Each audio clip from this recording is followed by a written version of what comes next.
listening to All Chiefed Up. Chiefs Kingdom, ACU crew, welcome back to another live podcast for that ass. Steve, it's Thursday night. It's a big night for America. We're talking about the Chiefs, baby. Let's go. Look, two idiots talking about the Chiefs. That's what we're doing right now. Yeah, I'll just bumble and I won't make any sense, and everybody can hate you, and it'll just be like they're watching the presidential debate. Yeah, there you go. Steve, you bumble. I'll be crazy, and let's just roll with it. We're going to talk about 2 million trillion billion people tonight. Trillion, yeah. Huge. Huge. It's going to be a huge one. Steve, we were talking tonight. We wanted to talk tonight about camp. Camp is the only thing going on. If we're not in the butt crack of the off season right now, we have definitely hit it. Now that it's just baseball on the TV, boredom has swept across the land. Hey, at least the Royals are good this year. Nothing. But there's nothing. It's pretty bad when the Chiefs news is they're going to do a Hallmark movie. Like, big deal. Yeah. Congrats on the Hallmark Well, either movie. way, I think that the thing is everybody's freaking pumped to get camp started. If you're pumped to hurry up and get camp started, have some actual football talk, Dude. hit that like button real quick. Yeah. But yeah, Mike, camp battles. That's battles. the thing. Like, which ones are important? I mean, there's the ones that everyone likes to talk about. That's what we want to talk about tonight, Steve, is just the Yeah. important ones. Like, what's the most important? In your eyes, what is the first and what's the most important camp battle to you this year? Putting me on the spot, baby. I don't know. It's when I really think about it, a lot of people's going to want to go straight to receiver because it's like, oh, we have all these receivers. We only have this many spots. I don't think that's super important, though. I don't either because I think you're arguing over 5 and 6 and 7. Right. That's my thing. I think cornerback could be partially important. I mean, it's kind of like receivers, though. I feel like there's a plethora of those guys. Edge rusher, like what are they going to do with the edge rushing stuff? I'm not for sure. What do you think? I think running back, a lot of people's talked about running back.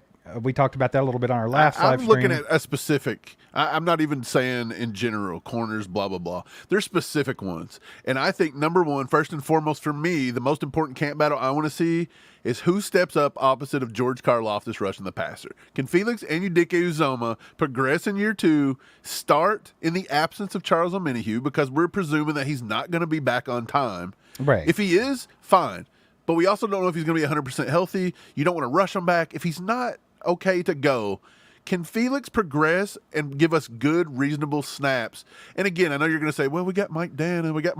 I get it. But Mike Dana is not like, we've seen him. You know what Mike Dana is. He is a rotational pass rusher. He's not a guy that's going to come in and get you 15, 20. Now, could he? I don't know. I mean, he got pretty close last year, didn't he? He almost touched double digits. So Mike Dana's a beast, bro. But we drafted Felix. Okay, Right. And again, everybody, Sky Moore, after his second year, cut him. But now, okay, so it's Felix's turn now. So if Felix don't progress this year, well, let's keep the same, let's keep that same energy. But I think Felix is big. I want to see the pass rush. I think Felix is definitely a camp battle I want to watch, is if Felix can progress and win that row over Mike Dana. Right. Now, as far as important, I think that one of the major camp battles that we're going to be watching, Mike, in most Chiefs Kingdom is going to be that left tackle position. We have Kingsley Suamataia coming in as the rookie. One. Got Wanye Morris, who only got a couple starts there last year, but he didn't do terrible, but he didn't do great either. He was a rookie. So I think that battle is going to be huge. I don't know. Huge, Mike. Huge. It's going to be huge. But yeah, they got to see who's going to step up and take that job that people talked about trying to sign David Bakhtiari or getting Donovan Smith back. Like, I think we're going to watch them two battle it out and see who takes that spot. Same. Ron in the house, member for 5 months. Appreciate you, Ron. Heck yeah, Ron. Ron's an OG. Appreciate you, Ron. HC Chiefs fan. He says at least FAU has made the effort to get better by working with Tamba. Yeah, I mean, he's got better. He's shown. I think Felix, in my opinion, last year was kind of stunted again with some training camp injuries, right? This is why everybody has a little bit of a concern with Xavier Worthy. You can brush it off with that hope. It's kind of like playing hope. Like I play chess, right? So they call it hope chess. You just do something stupid thinking that the opponent's going to do something equally stupid, and then you get to look good. It's hope. It's hope football when we're talking about, well, Xavier, you know what I mean? Like, it's proven. We've seen it time and time again. Sky Moore, development, crap. Felix, injured, development, crap. Let's hope Xavier Worthy gets over the hump here. But yeah, maybe we should send out Scott Moore needs to go work with Tamba. I think Felix is just following the footsteps of George Karlaftis. We saw George Karlaftis continue to progress after his rookie season. He had a really good rookie season, and he got even better in his second season. So, of course, Felix looked at that, and he's like, well, how did you do this? What are you doing? I'm going to take on what, and he's starting to work with Tamba now the same way George was. I think that George, not only is he eager to learn and try to get better and better, but George is also the type of guy that will take a teammate under his wing, too, and be like, hey, man, here's how I can help. So I really love that aspect of it. I think Felix is going to be much better this year than he was last year. So I'm excited to see what he does, man, with his opportunities this year. Yeah, look, Felix wasn't the worst last year when he got, his opportunities early, again, because Charles Omenihu missed some time. But other than that, he showed some inexperience because, well, he's a rookie. But yeah, there was that game where Jacobs took one to the house on him because he literally, well, let's be completely honest. That's a hold. He got washed out of the hole, but it was a hold. But they're not going to call it. And that's just the way it is. But yeah, I think that's a good one to look at. I think to get it kicked off tonight. Yeah, for sure. But before we get to the next one, Shane is a new member. Shane has become a new member. Shout out Shane. Shane in the house. I love that picture of him with Andy Reid, by the way. Me too. Oh, he actually, remember he sent us that. Andy Reid spoke at his church or something, I think was what it was. Doug with a 2-bomb. He says, I just can't wait for that Hallmark movie. Dude, Let's go. Look, I'm going to watch it when it comes out. But the fact that made the biggest freaking news and people were freaking out over it. And I even got something today. Where did it go? I brought this up for everybody in case you guys wanted to know. Casting call. If you guys want to go be in that movie, Let's do it. Everybody get down there. They need some extras, man. What do you mean everybody? Why are we not there? Look, All Chiefed Up should be in the movie. Individuals and family units. Dude, if All Chiefed Up got in this movie, like we were the dumb, like the Chief podcasters that sat off in the corner, and they just showed like a clip of us just talking crap about the Chiefs. Or whoever the guy is that's the love story, right? Let's say his name's like Rodney Rogers, wide receiver. He's struggling this year. He's got to find love, right? Are they not just going to use their names? No, they can't really go out and just say Kelsey, Mahomes, and stuff like that, I don't think. You can use the Chiefs' name. I think they give them permission from the NFL, but I don't think they're going to just talk. It's supposed to be about a guy who falls in love, and I don't know if he works for the Chiefs. I think he works for the Chiefs, not plays for the Chiefs. But how funny would it be, though, if they took like somebody and they modeled it after like MVS? He's having a bad season, He's got to find some love, and then we're the podcasters that are just trashing him. That sounds stupid, dude. It sounds stupid. No, like the whole thing just sounds really stupid. It's just a corny holiday movie. I get it, but like I thought it was supposed to be based off of Taylor Swift and Travis Kelce, and now all of a sudden we're talking about it's some guy that works for the Chiefs. Like, what are we talking about? Hallmark's pulling a fast one on everybody here. Like, what's the story of Taylor Swift and Travis Kelce? I think that's what people do want. It's obvious. They played that out in real time. We watched it. We don't need a movie about it. But like the people that will watch this are like Swifties, right? So that's who they're going to get to watch it. If it's just, random guy works for Chiefs, gets horned up over some girl, no one cares. No one's watching that. Who's going to watch it? So it might be the player then. So you think it's a player and then he falls in love with like just generic looking Taylor Swift pop star? Maybe. That seems to be a good theme. She comes back home like she's a pop star throughout the world. She comes back home to Kansas City at Christmas time because her dad's Christmas tree farm is failing. I think we wrote the movie right there, but we should be in it. I don't know how to do it, but we should do it. Right. This is peak off-season content. God bless. I cannot wait for camp to get underway. It's, the rookies are going to start here soon, right? What are you talking about? The rookies are going to start. Don't they have like a little rookie, or they already do that? They like the OTA rookie. All that. Is there not like a little rookie camp? No, they're done till camp. This is boring. Dude. This is the boring season. You're sitting here. Look, you're playing hope football again. Hope there's more stuff. There's not. I'm just making stuff up at this point. There's nothing else coming. Get used to it. You got to watch baseball. I'm okay with that. At least the Royals aren't that bad. Look, I don't care about. I like the Royals, but it doesn't compare to the Chiefs, and I don't really care that much. Right. I'm invested in the Chiefs, but if the Royals win, they win. We're so used to them sucking. Doesn't matter. Like, I don't know. I guess it's fun to watch them win, but I'm just ready for camp. I can feel it all the way down in my plums, getting all swollen, with a light blue hue to them, fresh and juicy, ready for the picking. Hey, that plum looks good. Can I trade it for your Twinkie? Let the juice spill down my chin. You know what I mean? Let's go, Doug. Dude, did you guys hear about this story today, by the way? By the way, Doug just wanted it in his plums, and I'm glad we got Doug that clip. Appreciate the two-bomb, Doug. Did you guys hear about this story? The NFL has been ordered to pay $4.7 billion and $96 million in damages to bars because of a Sunday ticket. What were they doing? Like, what was the whole lawsuit, Steve? Was it about, what were they doing? Conning people out of money? I don't know. We were actually gonna cover this story when it came to light about a month and a half ago, but we just didn't do it. So I couldn't tell you.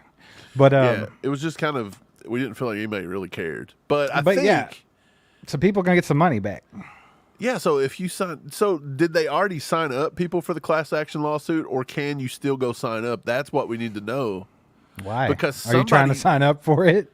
Well, I mean, if you haven't, go do it, because the guy somebody had replied to this today and said that the math that he had mathed come out that everybody that was on this class action right now was getting close to $2,000. That's a pretty big chunk of change.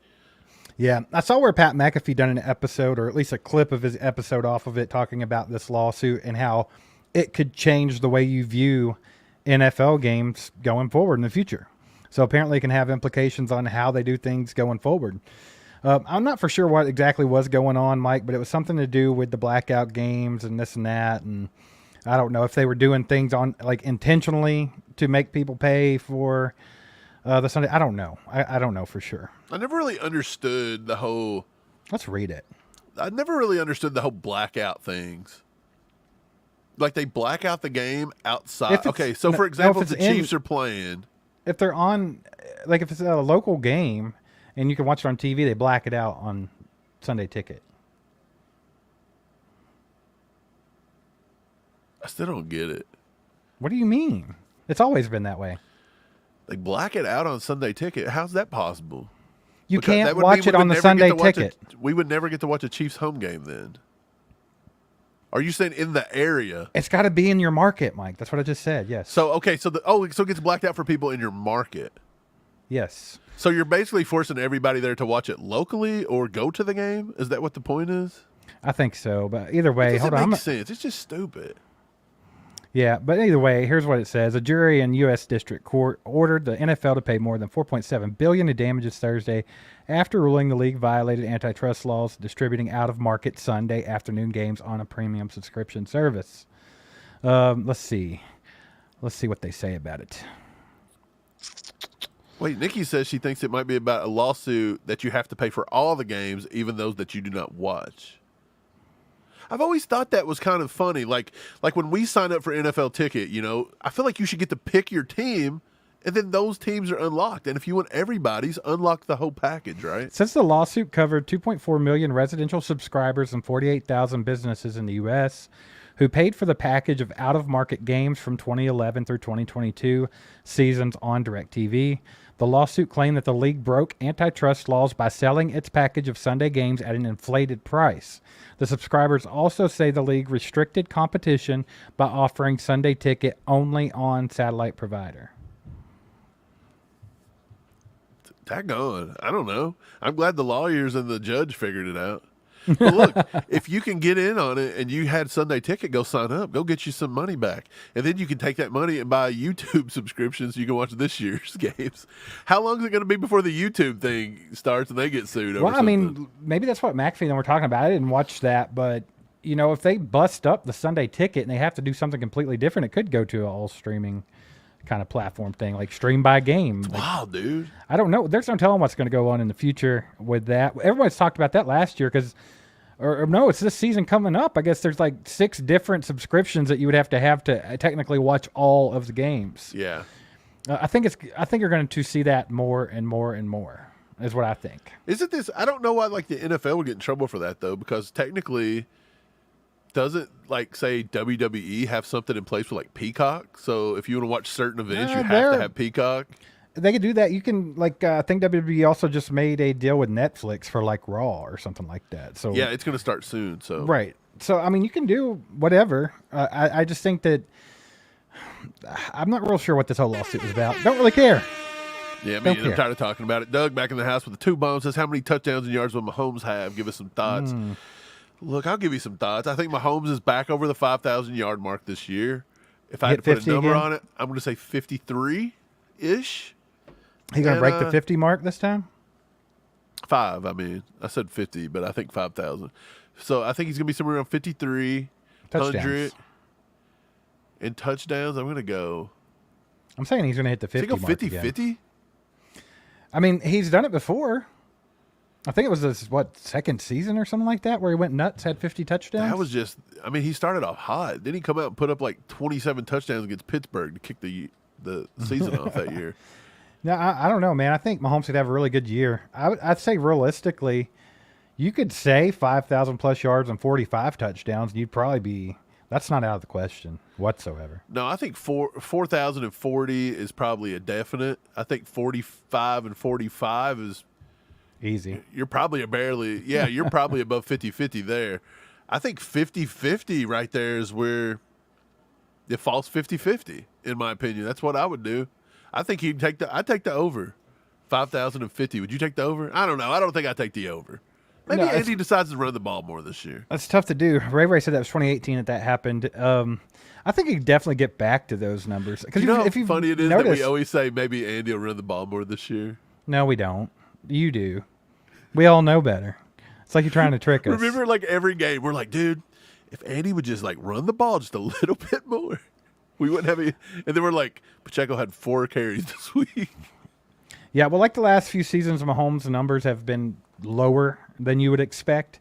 Although he still won a Super Bowl, it doesn't really freaking matter. It's just stats. But like, I think this year you might see him come back up a little bit. It's going to be more of a, it's going to be an MVP type season for Mahomes, easy, I think. Yeah, I think it's going to be a fun year for Mahomes. But look, I think it goes off 2 things, in my opinion. I think it's how well does Hollywood actually adapt and seamlessly fit into this offense, right? Can he find the role that he needs, execute it perfectly, and him and Mahomes be on the same level? I think that's definitely first and foremost what's got to happen. And then number 2, I don't think it's another wide receiver. I think it's Kelsey. Can he stay focused? Can he stay healthy? Can he keep himself together for a full season again and continue to play at a high level? I think if those 2 things happen, Mahomes gets there easily. Yeah, well, I mean, Mahomes it's been the major story that Brett Veach has refused to go out and get him offensive weapons ever since Tyreek Hill was traded away, right? So for 2 years. But still, his own weapon this year is just Hollywood Brown, and then they got a rookie receiver that's right. That's what I'm saying. But at least they went out snap and camp. But at least they're making an effort to put people in the place. I think Mahomes is going to. You know what kind of sucks about that, though? Because we say that. We say, well, at least Brett Veach went out and tried to put some effort in. Do you realize if Hollywood Brown would have fell through and not took some kind of like 1 year, one-off $8 to $11 million deal, he didn't sign anybody. We would have had nothing at that point. Yeah, Doug with the 2 bombs says Chew with the Crew 2. When will it happen? Chew with the Crew Part 2. Doug, that's kind of in the works right now. We've been talking about that. We've talking with one of the people that watch. Actually, she has her family has a bar like a little bit north of St. Joe, so we're talking about maybe doing a live podcast there and doing Chew with the Crew, maybe at Zarda again. Not for sure yet. We don't have any dates or anything yet, but that's definitely something that we're working on. When we get it all squared away, we'll definitely release that information to you guys because we want as many of you guys to be able to come hang out as possible. So we'll definitely keep you in the loop. We've been busy, so we'll get it all worked out. Yeah, we have to somehow. We'll come up with it. I mean, we got to come up with the dates within what? We've got to figure this out within a week, or we're never going to get nothing booked. Like everything will just. We know how it is up there, man. It gets wild. Got a 10 bomb from Kyle. He says, is ACU getting a tailgate suite at training camp? They got the tailgate suites out there. Who was that talking about having those at their stadium? We just talked about that like a week ago. Oh, it was the Raiders or something. The Raiders? Yeah. They're going to put little suites out there so you can tell. That's lame, bro. Like, Yeah. doesn't it take away from tailgating altogether? Yeah, I guess, but what are you going to do? They can't even We're get not- people to go to a Raiders game, so. Nah, but we're definitely going to let you guys know when we're out there. That way everybody can come hang out if you want and have a good time. Hopefully it's not going to be burning hot. Last year was nice. It felt real good that day. The year before that, it was devil's butthole hot outside. So we'll see how it works out. Appreciate the 10, Kyle. Y'all put some legendaries in the chat for Kyle and Doug for the donos.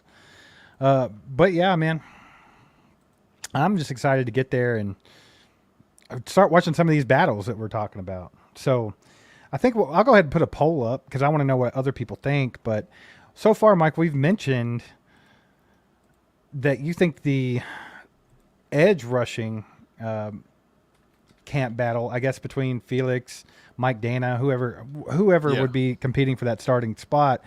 I mentioned the left tackle position, which is going to be Kingsley Suamataia, Wanye Morris. What else is out there? Like, what else should we put on this poll for Chiefs Kingdom here? I think another big one is who's going to win that that cornerback 2 spot. Like, we're under the assumption we think it's Josh Williams. A lot of Chiefs Kingdom, a lot of outsiders. Well, I mean, some of Chiefs Kingdom actually think this, and a lot of outsiders think it's Jalen Watson. So, I mean, I'm curious to see who wins the 2 spot overall, but at the same time, I'm even more curious to see who just wins, like, the 4 and the 5 spot. Like, is Kamal Hadden going to have enough to make this team? Is the kid they signed from Dallas, is he going to have enough to get on this roster? Is Najee Johnson going to be able to get back healthy and produce like he was doing last offseason? And then everybody's conveniently overlooking Nick Jones. Like, Nick Jones is putting in so much work in the offseason. You guys got to see what this kid's doing. Like, he's posting every day, like, working so hard, and he looks huge. Like, he looks like monstrous and buff, and just like he's a dominating presence back there. And he was looking good last year until he hurt his hand or whatever it was. So I'm curious to see who we take and how many we take. Do we take 5? Do we take 6? What do we do with the corner room? Right. So we got left tackle, edge, cornerback. What's the 4th one we should put on this poll real quick? Running back? I mean, running back's probably the big one everybody wants to see. It'll be Deneric Prince. I mean, wide receivers 1, 2, obviously. But like I said, wide But receiver. is that I don't the think most you're important? Fighting. I don't think you're fighting for anything important there. Like, I don't think if Justin Ross makes the team over Nico or vice versa, it's going to be that big of a end of the year kind of thing, right? Right. Well, I got the poll out there, so you guys vote on that. I'd be interested to see what everybody else thinks. I do think left tackle is probably going to be the most important. I think that's going to be the sentiment, to be honest. But like you said, with cornerbacks, that's an intriguing one. Who's going to get that cornerback 2 position? We tend to think Joshua Williams was going to come up and take that role. Like you said, the majority of people outside Chiefs Kingdom think Jalen Watson. That's just like who they think sliding straight into that spot. But then you have a lot of Chiefs Kingdom or talking heads from Chiefs Kingdom coming out and saying Najee Johnson's going to be the cornerback. That's a good. That's a good one. It is. He was competing for it last year before he got hurt, and now he's back full health, so he very well could. But to me, does that seem like a little bit of a reach for him to, like, first of all, only play special teams his rookie season, be hurt his entire second season? Now he's going to be cornerback 2 starting? I don't see it. Yeah, I feel like that was just I don't know. I feel like somebody hype brought thing? that out as a talking point, like a hype, and people caught onto it, and they're running with it. I ain't doing it. I don't think it's there. I love Najee Johnson. I think he's a good competitor. There is no way do I think Najee Johnson's better prepared to play opposite Trent McDuffie than Josh Williams. Or Jalen Watson. Yeah, I think Jalen Watson when he's 100% healthy. But, I mean, for sure, Josh Williams. For me, Josh Williams got all the intangibles. He's big. He's imposing. He's, I mean, the dude had like a monstrous PFF score in the playoffs. Like, he was right up there with all of our other corners. So, I just think it's his time to shine, man. I think Josh Williams got a good camp. Yeah, me too, dude. I'm excited about that one. Jeremiah with the 10 bomb. Appreciate you, buddy. He says, which bubble dark horse player will make the roster this year? Man, this is a good one. We've talked about this one a couple times, Jeremiah. A lot of people are saying Nico Remigio, like being the bubble guy that's going to make the squad this year. That's the popular one lately. I just don't know. It's going to be a struggle for him. I mean, not saying he can't do it because the kid's super talented, but it's just it's crowded. It's very crowded there. Mike, bubble player. Who's one that could surprise some people? Geez, that's a good question. I want to say maybe, I don't know. I want to say maybe there's a shakeup in the linebacker room. There's not going to be, though. How do you figure? I mean, you just got 3 guys that you know are solid starting on this team. Well, because we said that last year they took 5, right? Or did they take 6? They took a big number. Yeah. I'm just saying, like, for example, Jack Cochran. I'm going to take the easy way out here, Jeremiah. I think it's Carson Steele. I think it's Crocky J. I think that Andy might decide to go back with that fullback, which would open that spot up for him. He makes the roster, and he's considered a bubble player. I mean, he was a UDFA, so I think that's the route I would take. Amani Bailey over Keontae Ingram maybe for number 3? Or Deneric Prince? Yeah, but Deneric Prince and maybe even Louis Rees-Zammit. I mean, there's a lot of players that could be number 3. I think they take 4, though. Right. There, plus Crocky would be 5. Yeah, but I mean, they would kind of split that up if they put that fullback position on the roster. I don't know, man. It's tough. I think we can all agree on one thing. I think it's time for Lucas Niang to hit the bricks. Yeah, like Lucas that Niang has been hanging on by a thread for like 2 years. I think on the defensive side, like, are they going to keep like messing around with Matt Dickerson all year? Like, are we still doing that? Like, I don't know. There's a few players they just can't quit. Maybe they see something we don't. I mean, I don't know. I mean, that's true. I mean, just the same way, Mike, we've talked about Sky Moore, Kadarius Toney. A lot of people's done with them, but for some reason they're still here. What is Andy seeing? Why do they keep riding with them? So I mean, it just is what it is. Appreciate the 10, Jeremiah. You think Andy's like the Terminator? Like when he looks at things, it processes and it brings up all their stats and everything. You think when Andy looks at a football player, it's like ching, ching, ching, ching, ching. It's like ran for 3,000 yards in college, runs a 4.2, You think his glasses? 440. You think his glasses are like Tony Stark glasses? Right. It just like tells you things about the person. Like when he's like, shh. Hey Jarvis, which one of these cornerbacks should I take on the 53-man roster? Right. He just looks at them and scans. He just scans them, and it shows Kamal Haddon. It's like 47.253% chance of. A one-on-one matchup. Who knows? Pono says no to Bailey and Ingram. They remind me of Darwin Thompson. Ugh. Actually, Ingram's isn't he a little bit bigger? Bailey, yes, 100%. Just a tiny guy. I thought Keontae Ingram was a bigger guy, but I could be wrong, Pono. I don't know exactly. I feel like he's bigger and slower. I know he's not that fast. Maybe that's why I'm getting confused. Like, are we talking about height or weight? All the above. Well, what is he? What are we looking at here? No, you're way off on. Well, yeah, Darwin Thompson was 5'8", 201. Amani Bailey is. Let me see what his actual combine numbers were. Yeah, Keontae Ingram's 6'2", 220. He's big. Yeah. Okay, yeah. So Amani Bailey's about like Darwin Thompson, 5'7", 202. He's right there with him. He's actually smaller than Darwin. Just by an inch. That's still wild. Darwin looked like a little kid out there on the field. Yeah, I guess. He was also the 18th ranked running back at the combine. So, I mean. Who was? Amani Bailey? Amani Bailey. Production score, 18th. He didn't wow people with his stuff. His comparison by Lance Zierlein was Jamichael Hasty. Well, another guy that you could probably compare him to would be like Dexter McCluster. I'm thinking he was like 5'8" and not even 200 pounds. Right, but McCluster could run.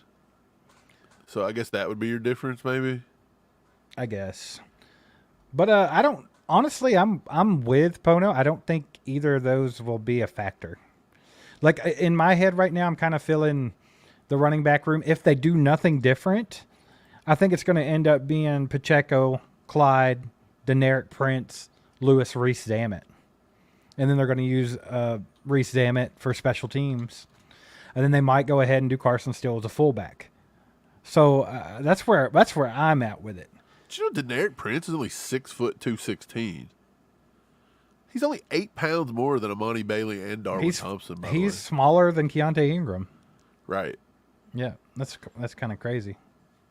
It's pretty weird. I don't know. I'm just trying to come up with dark horse names. So I'm like, so I don't think the running back is set in stone. I mean, Andy and Brett probably already know who the hell they want, right? They probably already got the whole daggone 53-man roster wrote up.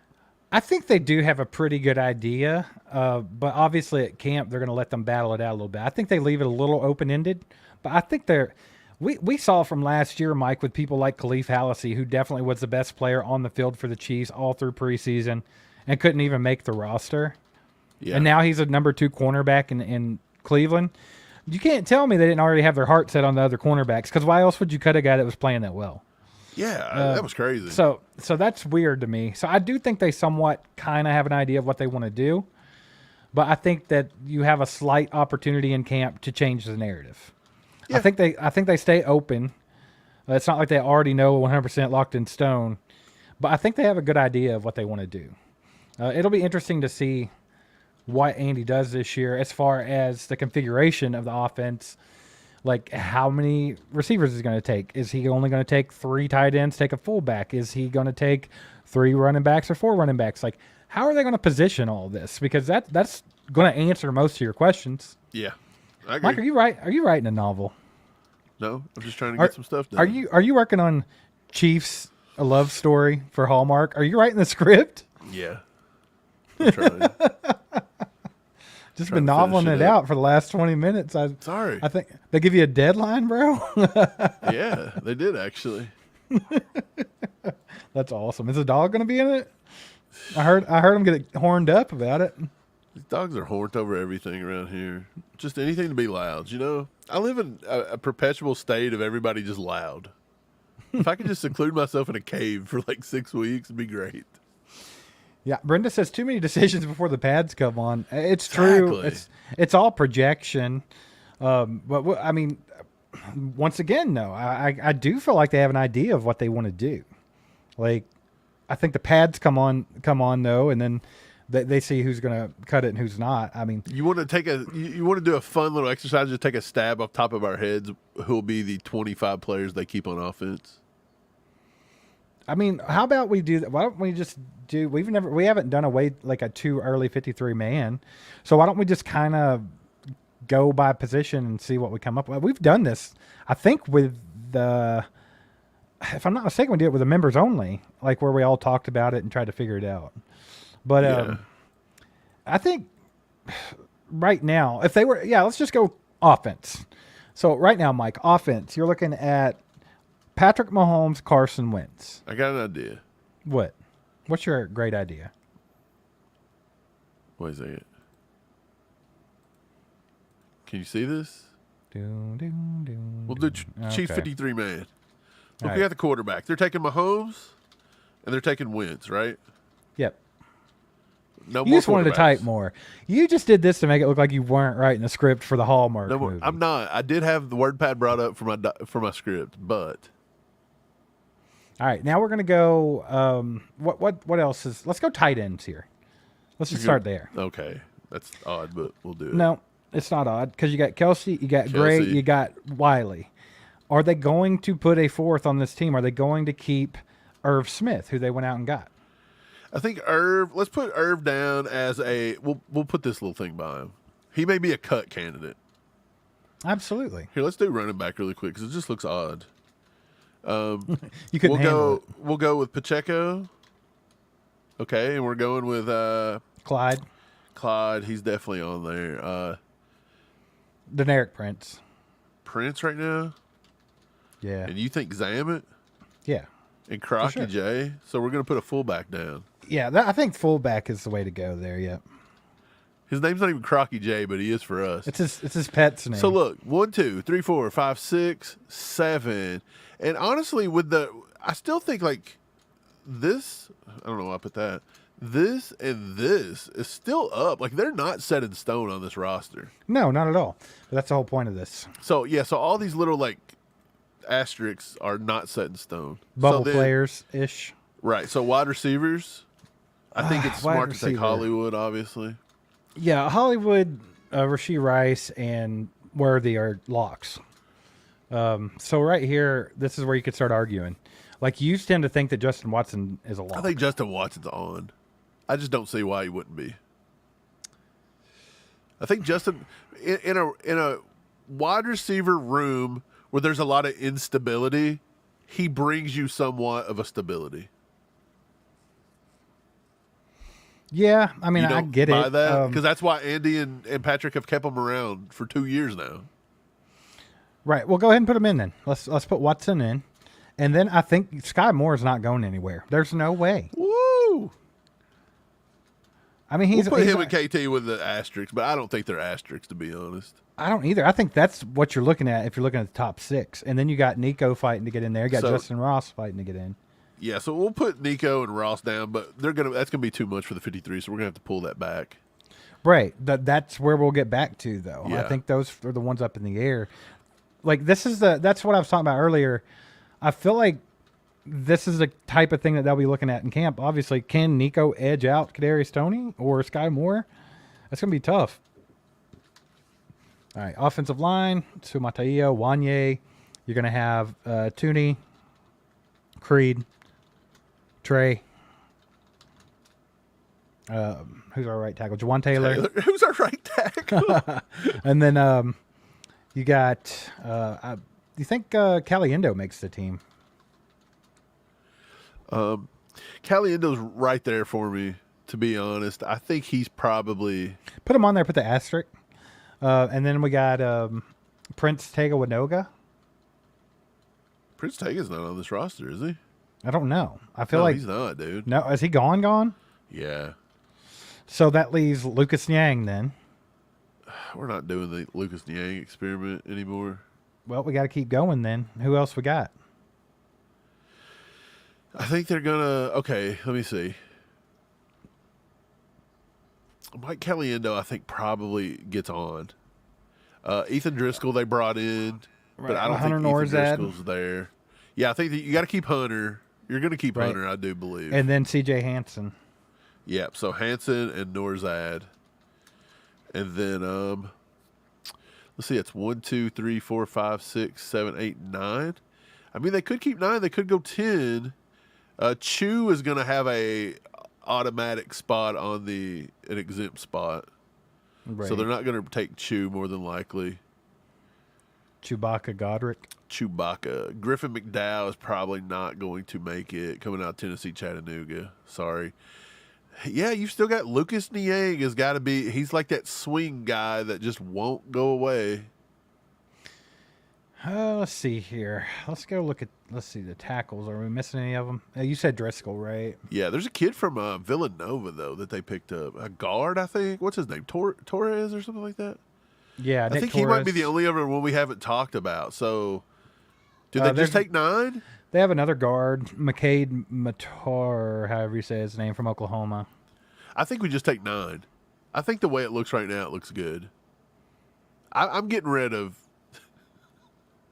Lucas Niang. But you know, Well, you know, Beach won't. Well, how many tackles are on the team right now? Jawan Taylor Kingsley, 4. Lucas Niang, and Nwanye. That's it. Wait, is that just 3? That's 4. So they only have 4 tackles on the entire roster right now. Oh, yeah, with Lucas Niang, yes. Okay, So he's going to be on, sadly. I bet you They're will. not taking 3. Yeah, I don't think so. Oh, my God. Can we come on? Okay, go sign Bakhtiari. Hurry up. Go ahead and go get Lord. him. Dude, Lucas Niang, Lucas Niang is like the epitome of the dude in like science class that don't pay attention, but he just gets to be on somebody's project and gets an A. Jeez, frickin' Louise, dude. All right, so let's see. So what's how many what players got do we here? have? We have 2. Uno, dos. Let's see, 3, 4, 5, 6, 7, 8, 9, 10, 11, 12, 13, 14, 15, 16, 17, and I'll cap that at 17. So that puts us at 20. That puts us at 27 with 10 linemen. The Chiefs last year took 25 and 25, like split it right down the pipe. Well, yeah, you have to go ahead and account for 3 special teams. Right. So they'll go 25, Winchester, 25, and Butker, 3. That's and usually how they do it. Ariza. Yeah, when So so if we were Andy Reid and Brett Veach, you have to now decide if you're going to take 25 and 25, which is what we'll just do. Who cares for now? Mike. Oh, yeah. What about a McCall receiver, Hardman? bro? Yeah. Well, Hey, Jay Freezy, appreciate you doing that. If you've not watched the channel before, McCall Hardman. I don't think McCall Hardman is a lock on this team, by the way. I don't think he's a lock, no, but he's definitely going to be battling for it. He's battling. So, Yeah. so we take 6. Well, here's my thing. You say they want like old Mr. Somebody that's been around and knows everything with Watson. What if they go that way with Hardman? What if they're like, we'll just have Hardman do that, not Watson? It's possible. So Watson actually could.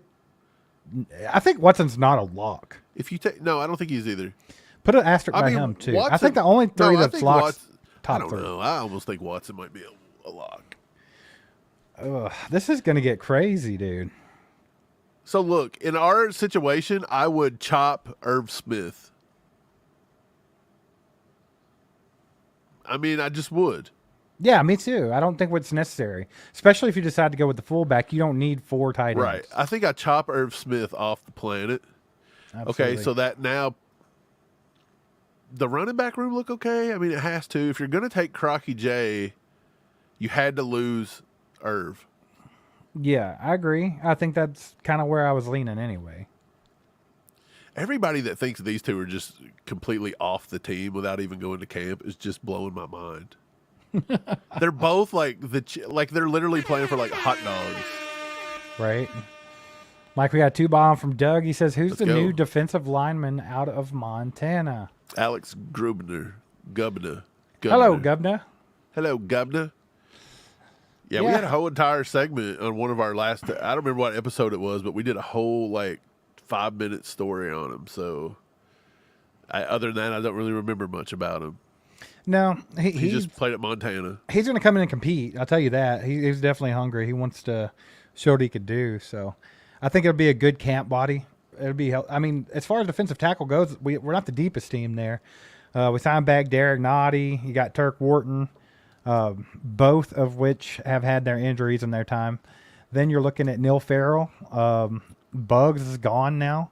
So who am I missing here? Mike Pinnell, and probably Gubner. Is there anybody else? Did I miss anyone? It's not. I don't know. I can't think. It's well, obviously Chris Jones. I didn't mention him because that's automatic. But yeah, Gubner. He could definitely compete for it. That's for sure. Ethan says he's not going with a fullback. So Ethan, I'd be interested to put it in the chat. You think they would go with 4 tight ends and not take a fullback? I feel like Andy liked having a fullback on the team. Do you think they may take the fullback and just count him as one of the running backs and not take 4 running backs plus the fullback? That's a possibility. But at the same time, who's fighting here? LRZ and Crocky? To me, at that point, it almost looks like Prince would be on the way out because I feel like there's too many ways they can use Reese Zammit. I feel like they will put him on the roster because, first of all, they signed him to multiple years. They can't just put him on the practice squad. Someone could poach him. I don't even know.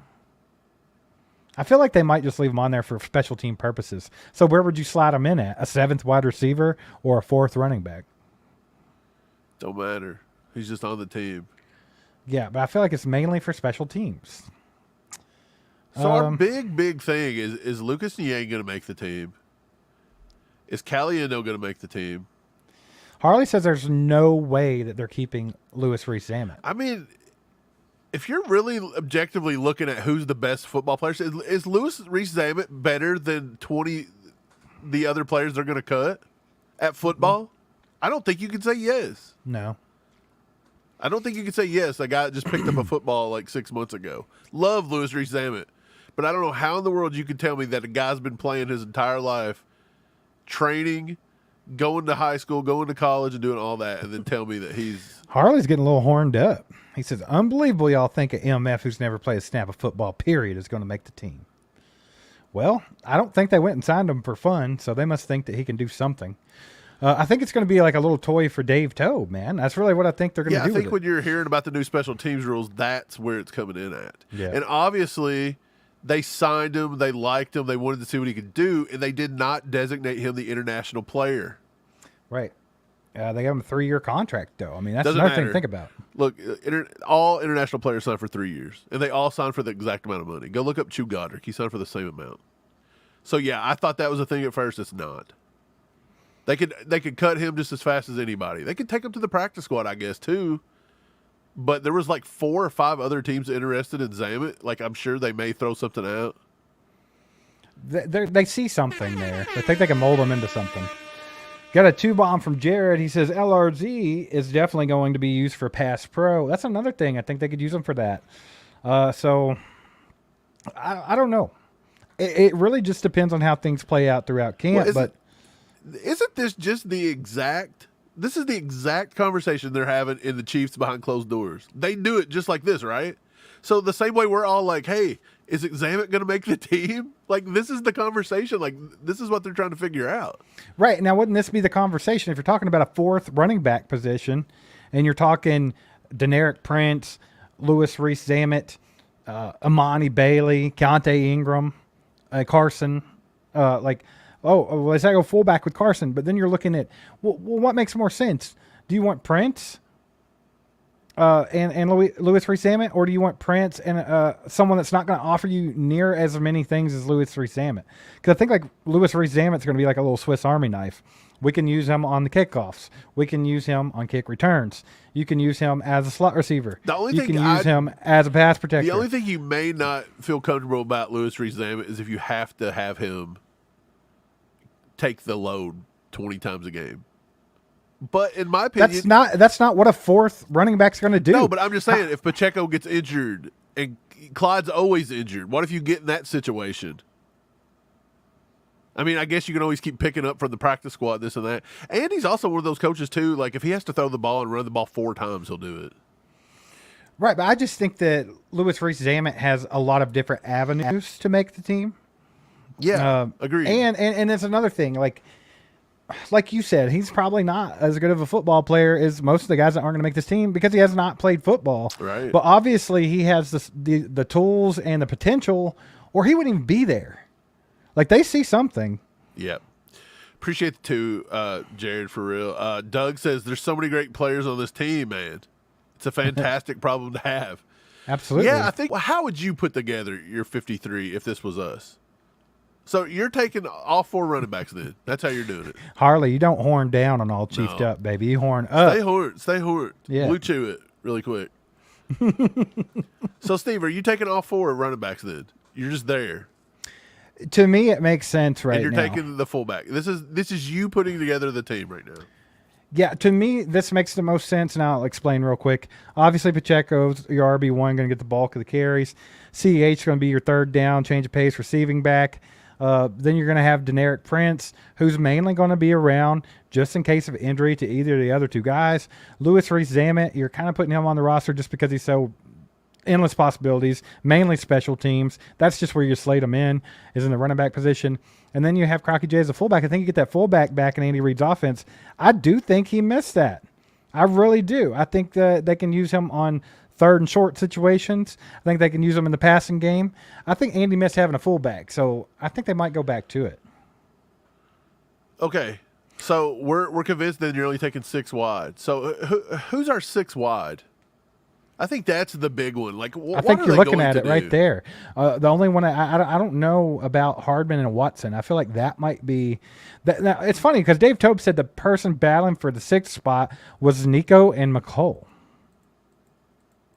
which is strange. So it's like, who's out looking in? I don't think it's Sky because he's second round pick. There, I think KT maybe. He was saying those 2 are 4 and 5. So he's saying they're battling for 6. Where's Watson? No, that's what I'm saying. I don't know what he was trying to get at, but he was saying that they're battling for that 6th spot. Hardman to me obviously has an edge just because he's been around for 5 years now, right? So I think that's going to be tough for Nico to push him out. Kadarius Toney, one injury away. One injury away. I honestly think this one right here is an injury away from being cut, and he's also going to be 100% trade bait. If they don't think they can keep him on the roster, you know what I mean? I think at the later it gets in camp, if they do not see enough out of him, I think they're going to start picking up the phones and see if they can do something like they did with Amir Smith-Marset last year. I totally see that with Kadarius Toney. But that helps us none right now. Yeah, I don't know. I think I could see that with Nico. I think they could pump the hype up with Nico and trade him off for draft picks. I don't think they'd want to. I think they'd just put him on the practice squad. Possibly, but I think they'll try to put these two on the practice squad for sure. Ross, somebody will take Ross. He ain't going to be on the practice squad long. There's lots of teams that can use a receiver like nothing for us, but there's lots of teams that would use him. True. I mean, think of the Bengals in their situation. You got to take, right? They would love to have Ross on their roster. On their Russ, too. Yeah. The roster. So you're just taking this? For me right now, I think that makes the most sense. But you can interchange Hardman for Watson. About time says they're keeping Zamet as eye candy for them horned up Swifties. Oh. Is that what it is? Yeah. Is he going to take the place of Travis Kelce in the heart of the Swifties? Maybe. He was at Taylor's show the other day, and they got a little hort. Jay Freezy says, I think they're going to go 7 again. If KT messes up again, they'll just let the boy watch. So, see, a lot of people are saying 7. I just can't get behind the 7 thing, Let the boys watch. Like, do you like the 7 thing? I just didn't like it. It's no, not to say they won't, though. I don't care if they have 7. I just don't want them rotated out constantly. I don't care if there's 7 receivers, but there better be 4 of them that's playing 99% of the snaps. I'm not all about the hockey rotation. That was trash. Nobody could get in. I think that hurt. People liked Sky more. Somebody that was in their second season. Somebody that is developing a little slower, needed to get in a groove, and you're just constantly pulling. I don't know, man. I wasn't about that rotation thing. Maybe it's just me. I hate the fact that we have to keep Lucas Niang. Well, you're just short on tackles. I mean, that's kind of where that comes into play, right? Yeah, because you literally have 3. But you do, in a pinch, Tooney could play tackle. True. And I think Hunter Norzad actually played a little bit of tackle. I don't know. He's more of a senator. Yeah, he's too little now, but he did it. He did do it at some point. Kyle with the 5 bomb says, just me seeing the amount of publicity that is being used on LRZ, I truly believe he's making the 53. Yeah, me not even going that route, which I know a lot of people are having that sentiment in the chat. Like, I just think the fact that they can use him in so many different ways with special teams, I feel like they think it might be worth a roster spot. I mean, you got to think last year they put Jack Cochran, guys like that. What was the dude's name? The safety, Bush. Like, there were a lot of guys I think made the team last year strictly for special team purposes, because I mean you have to account for that. So, yep, I think that's for how he's going to make the team. Mike, we got a 2 bomb from our boy Doug. ACU, favorite wide receiver on the team right now. Thoughts? I have to go Rashee Rice. Reason being is I love the idea of Hollywood Brown. I love the idea of Xavier Worthy. But Rice already showed me in his rookie year that he is set to absolutely break out in this league. Yeah, Rice is our worst enemy is himself. Right. But, I mean, I guess you want to stay positive and say he's going to get it together. Yeah, I love what Rice shows upside. Hollywood is going to be special, in my opinion. I think his connection with Mahomes is going to be great. Worthy, yeah, I agree. I don't know. I mean, Worthy's got a shot to do great things here. He really does. I love Nico too. Nico, I just don't think Nico's going to have enough to get on the team this year, man. It saddens me, but I just don't see it. Yeah, it's tough. Like, look at this wide receiver room. How do you pick this? I know a lot of people's going to be like, well, it's easy. Just get rid of Sky and Kadarius Toney. They're not doing that. If you took Watson off and put Hardman on, you have so much speed in that 6. And I'm not saying Watson's slow, by any means. He's a 4-4 guy. But if you take Hardman off, put Watson on, now you're looking. There's not a receiver on the team that clocked a 4-4. Maybe Sky Moore. Was Sky a 4-4? I don't remember what he actually. But Hollywood ran. was a 4-2. Hollywood was a 4-2. Worthy's a 4-2. Rice would be a 4-4, but obviously he ain't going nowhere. Do they just go all speed there? Well, they did Legion of Zoom it. I think KT ran a 4-3. Sky, what did Sky They're run? all Was it a 4-3? Sky Moore ran super fast. Here, I'll find it really quick. I got it. You just wanted to type again. He was a 4-4-1. Yeah, he was right there. Now And that was his combine number. I think he was faster than that at his pro day. Yeah. Now Rashee Rice, I think, is like a 4.5-1. Sorry. So he's a full tenth of a second behind. Hey, slowest guy on our receiving core, 4.51. Yeah, and Why are you he's so slow, Rasheed? What are you doing? Pick it up. We're gonna start nicknaming him Timmy the Turtle out here. appreciate the two, Doug. Kathy asked if K Wayne's in jail, in chat jail. I haven't seen K Wayne tonight. Never either. If I had seen him, we would have already played Where in the World's K Wayne, but I don't want to play if we're not going to get an answer. I know. I haven't seen God him. Mode Z says Brown, Rice, and Worthy could be the first wide receiver trio to reach 1,000 apiece. It would be something. What do you think, Mike? You think that's possible? Now, Worthy, I think, is the one that would Worthy's surprise probably me the most. iffy right? one, I think. It could happen, though. Think about it. If he was to have, I don't know, let's just say he catches, Well, they play 17 games now. yeah, let's say he catches 6 balls for 50 yards or more. I mean, that right there is chunking off 300 yards quick. I don't know, man. It's tough to get 1,000 yards in this league, though, right? Well, they added a game, so it shouldn't be as bad.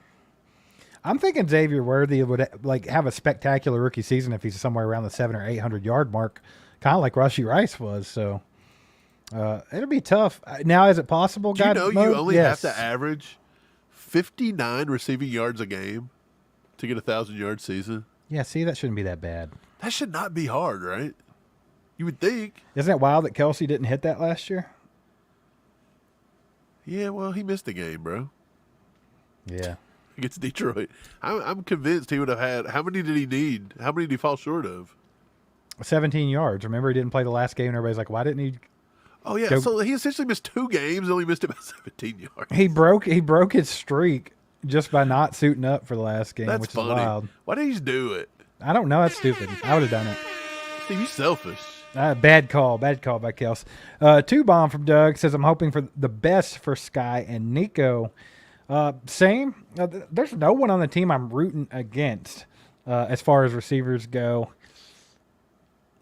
Is there anybody on the list, Mike, that you're just like, I really hope they don't make it?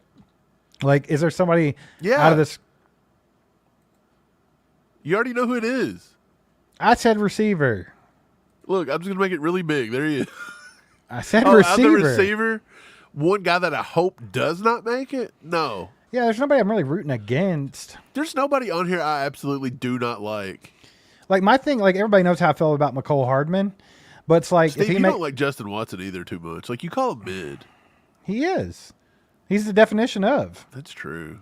But You say mid. like, Some people just say, like reliable. Oh, trusty. well, you could say that because he does catch some timely balls, but he also drops too. Let's not get that. You all want to talk about Sky Moore dropping balls or KT dropping balls. No one ever talks about Watson. He's out there bumbling balls too. Dude, I want to see how many balls he's dropped. I remember some specific wide open drops that Watson had last year. You may be right. He may have dropped a decent amount last year. So, like, why does he get a pass?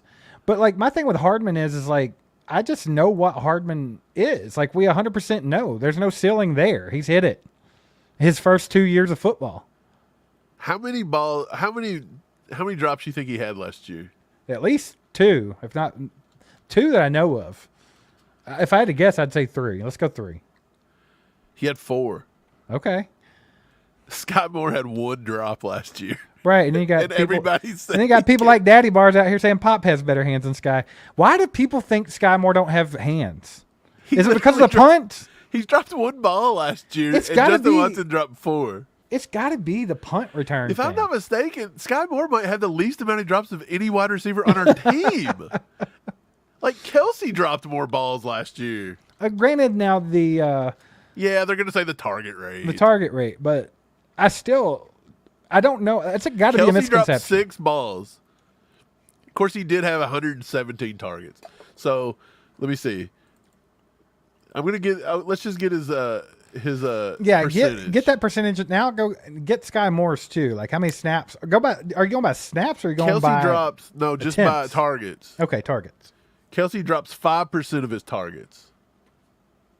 Okay, is that good or bad? I don't know. That's pretty good. 5% of his targets. So 5 out of 100, he's going to drop. Yeah. So Sky Moore dropped. He had 36 targets and dropped 1. He dropped 3%. Yeah. So that's actually still better than Kelsey. Per target, it's better. I just think there's a bad misconception with Sky Moore not being able to catch the ball because Dave Tobe was a stubborn asshole that season. Yeah, it would not. 100%. He never did punt returns in his entire life, and they're like, "Here, go do this." And then he struggled, and they're like, "Keep doing it. Keep Justin going." Watson has an 8% drop rate. Dude, we were talking about not drafting receivers in the draft because they had an 8% drop rate, bro. See, and that's where I'm at. That's why I'm not so big on Watson like everybody else. To me, I think he's the one that could come off. Hardman can come in. My thing with Hardman is, Mike, like I said, he's hit his ceiling in his second year of football. He's not done anything since. He's had a good game here or there. We know what we have with Hardman. He's the herpes of the Chiefs. He just keeps popping back up. Just when you think he's gone, he's back. But if they put him on the roster, Mike, I'm not mad at it either. I think he's a manageable receiver. Like, he's a good 4th, 5th, 6th receiver. I'm fine with it. Hardman has a 9% drop rate. Yeah, that's rough. That's worse. So far, everybody hates Scott because he can't catch the ball, and he's got a better drop rate than Mecole Hardman, who everybody absolutely loves. Justin Watson. Travis Kelce. Let me go see what Rashee Rice's drop rate was. I mean, he had some drops. He dropped quite a bit last year. I'd say he probably had at But least there was 4. a lot of his was right in the beginning, though, wasn't it? Like No, it went all the way to the end, man. Every once in a while, he just brick. He had 3 drops. He had 3 drops out of 100 targets. So that's not too bad. 3%, same as Sky. Yeah, he's 3%. So him and Sky are the same. So if Sky can't catch a cold, I guess Rashee Rice couldn't catch it either. So that's a positive. It's got to be them punt returns, bro. That's all I can say. Got a 2-bomb from Doug. Says, I agree. Mike Wang has to go. Oh, Lucas Wang. He got to get out of here. Yeah. He's kind of like the DiCaprio Boodle of the tackle room, right? Steve, Kadarius Toney had an 11% drop rate last year. But they all come in one game. Yeah, dude. It got in his head bad, Look, too. He had 2 drops week 1 versus Detroit. The kid didn't have any more drops the rest of the year until week 14. He had 1 against Buffalo. Against the Patriots. And then week 15, he had 1 against the Patriots. That was it. He handed a interception to the Patriots just like he did. He went without a drop from week 2 to week 13. Play. They pulled him. Well, he had 5 targets, 1, 2, 6, 5, 1, 1, 1, 2, 0. Yeah, so between week 13 and week 7, he only had 5 targets. Yeah, they did.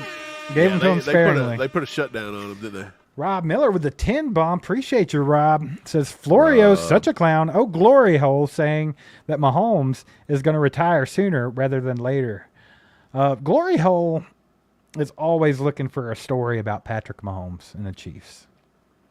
Dude, well, because Chief fans are everywhere, and Chief fans are vocal, and Chief fans, look, I'm going to be completely honest. Chief fans, everybody in Chiefs fans an expert. That's one thing I've learned.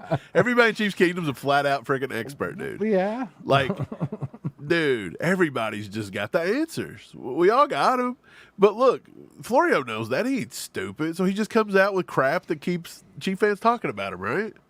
Yeah, he's an ass clown, if we like were Jeremiah smart, said. if we were smart and we wanted to grow this channel beyond just anything it's ever seen, you'd be smart to turn it into a Chiefs hate channel, wouldn't you?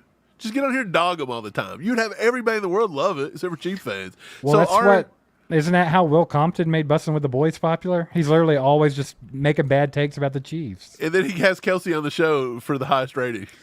Yeah, it blows my mind. So that just proves it's not personal. They just say it because he it gets plays clicks. people. He plays people like a it gets fiddle. clicks. That's what he does. Yeah, 100%. We got to start hating. Sky Moore, catch the ball. Yeah, dummy. You stupid 3% drop rate, you piece of crap. That's funny. Let's see here. Sky Moore is not going anywhere. KT. I think KT's the one. I think he's, like you said, he's one injury from Yeah. just being like, dude, he's done. And to be honest, I bet you that Veach has been on the phone with people all year trying to off this dude. Nobody wants him. Not Why like would they want him right hiring now? a hitman. I don't mean it like that. He's not trying to off him like that. But I think he's trying to get rid of him somehow. Now, what about Steve, if you're Dallas, for example, and you need a wide receiver, would you give up a 7th-round pick for Kadarius Toney on just pure potential? Yes. With somebody like Dak Prescott that just slings the ball, they'll throw it 60 times a game. Kadarius Toney would fit right in Dallas. I feel like he's a Dallas type player. So why don't they get on the phone? Why don't Brett Veach get on the phone and be like, dude, give me a 7th-round pick. Give me a 6th. That just kind of proves that I think Brett Veach and them value him more than that. I think he's worth more than that. Like, that's the thing. It's like Oh, my God. I can't believe we're saying he's worth more than a 6th-round pick. 7th round. You said 7th. Why are you Would switching take to a 6th? 6th? I said a How 6th you or 7th. How do you pull the switcheroo on me like that? I did say 6th or 7th. Okay.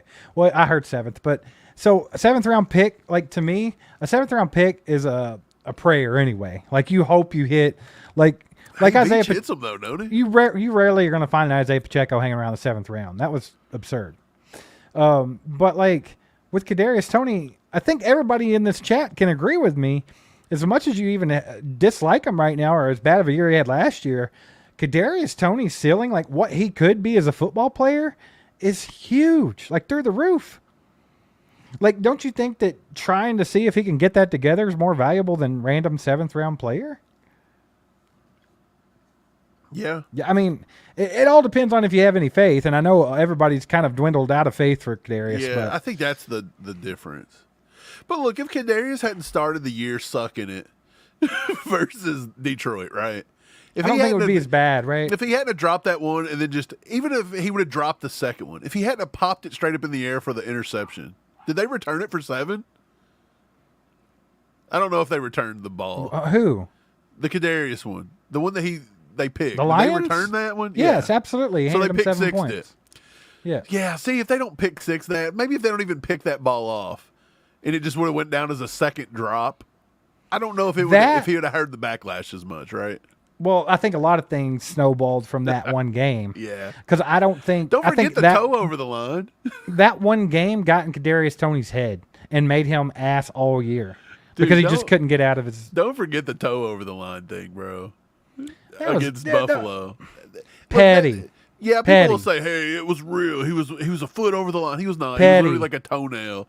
And by the way, they didn't call that the whole game. They didn't call it in any other games. Yeah. Like, every week you could sit and watch... Dude, it was the all, very like- next night you turned on a game and somebody did it. Yeah. Like 3 They- times, I believe. I don't remember who They it was. called it because it was timely and they were really wanting to make that game close. That's all. Yeah. We say that. Everybody, Chiefs get all the calls. No way. We're the most we penalized team in football. Isn't that funny that they are the most penalized team in football and everyone's like, they get all... The refs love the Chiefs. What are you talking about? Because that's loser mentality. They're a bunch of freaking losers that can't win. They're a bunch of Joe Burrow lovers. No Burrow lovers. Mike, you see my turtle video? We got to get that one loaded up. I'm going to load it up. Let's see if I can get it loaded up. Do it.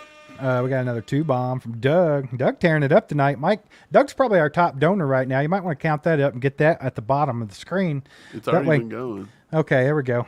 Keep adding to it. Doug's But I'm just adding throwing it. it out there. KT in the new kickoff rules, just saying. That's another thing. Kadarius Toney is a very good returner. Whether it's kick returning, punt returning. We all saw what he can do with punt returning. I just think there's a lot of talent with that guy. There's so much talent with Kadarius Toney. It's like, how do you get him focused mentally? And how do you get him to put it all together? Like, I feel like maybe the Chiefs still, that's the faith they do have, is that they can do it. They can get it together. Like, what they can get him on the right track. Because, I mean, even if, like, you could get him halfway focused, he's going to be better than a lot of receivers in football. Yeah. If he's 100% committed, watch out. Like, the kid is an athletic freak. We've seen it ever since his Florida days. He's a, you know what? He is a good returner. I'm not saying it. It's like a dad joke. I was going to do a dad joke, and I'm just not going to do it. I don't know where you were going with it. I was kind of trying to figure it out. It's just, no, you're not ever going to figure it out because it was that bad. It was stupid. Appreciate the two, I was going Doug. to say he was a Tina returner. That's terrible. It's so bad. Mike, It's so bad. to the pit. We're putting you in timeout for 10 minutes. Daggone. That's funny. And he's out. Just reading the chat. There's some funny stuff going on around here. Brian Parrott's calling people little girly, man. What is happening in the chat? You guys be friends. Be nice. Tucker says physically talented, yes. KT could be a top 20 receiver. Mentally, he couldn't pass a freshman high school exam. I don't think, I don't think you meant it the way this comes off. I don't think Kadarius Toney's a dumb person. Is that what he meant? I don't know. What do you mean by I that, don't. Tucker? He's not dumb. I don't think that he's calling him whatsoever. dumb either. Do I think he lacks focus? Absolutely. I don't think he's 100% bought into football. I think he's got a lot of other things that he puts too much of his focus in. I'll go with that. But I don't think he's a dumb person. No. Rapping. Yeah, he's just too much time, you know? But yeah, physically, man, if they could just get it together, top 20 receiver, I think that's on the table. Like, that's the crazy thing about it. And then a lot of people are just willing to throw that out to take a shot on someone like Nico or Mejia or whoever. And it's like, but you have a guy that could be like a top receiver in the league if you could just get things in order. You know what I'm saying? 10 bomb from Jeremiah. He says, is it wrong that I'm rooting against Kadarius Toney to make the team? Yes, it's wrong, Jeremiah. No, it's whatever, man. If that's what he wants, it's his prerogative, Come man. on, Jeremiah. Don't root again. No, I'm joking. You do what you want. Do what you want. If that's what you want to do. I'm like, that's the thing. I totally get it, by the way. I mean, I guess you could. Okay, look, if you're on the fence that, hey, I don't like Kadarius Toney, I don't think he's going to get there. I don't think he puts enough time into football.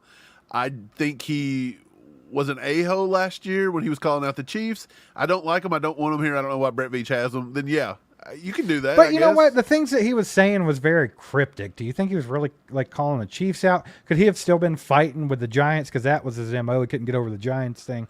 Like, there was a lot of weird stuff. Like, I don't know. Like, I thought he actually said something about the Chiefs in general when it come to the whole.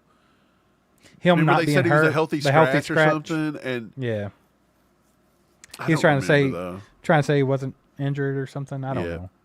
Steve, appreciate you, Jeremiah, for the 10 bomb, brother. Tristan says, do you think we should get CeeDee Lamb? No, I mean, I think like fantasy wise, like, yeah, CeeDee Lamb in the Chiefs offense with Patrick Mahomes would be absolutely absurd. But in real life, I just don't think that's a thing. First of all, you'd have to trade two first-round draft picks and some to get him. And then you got to pay him.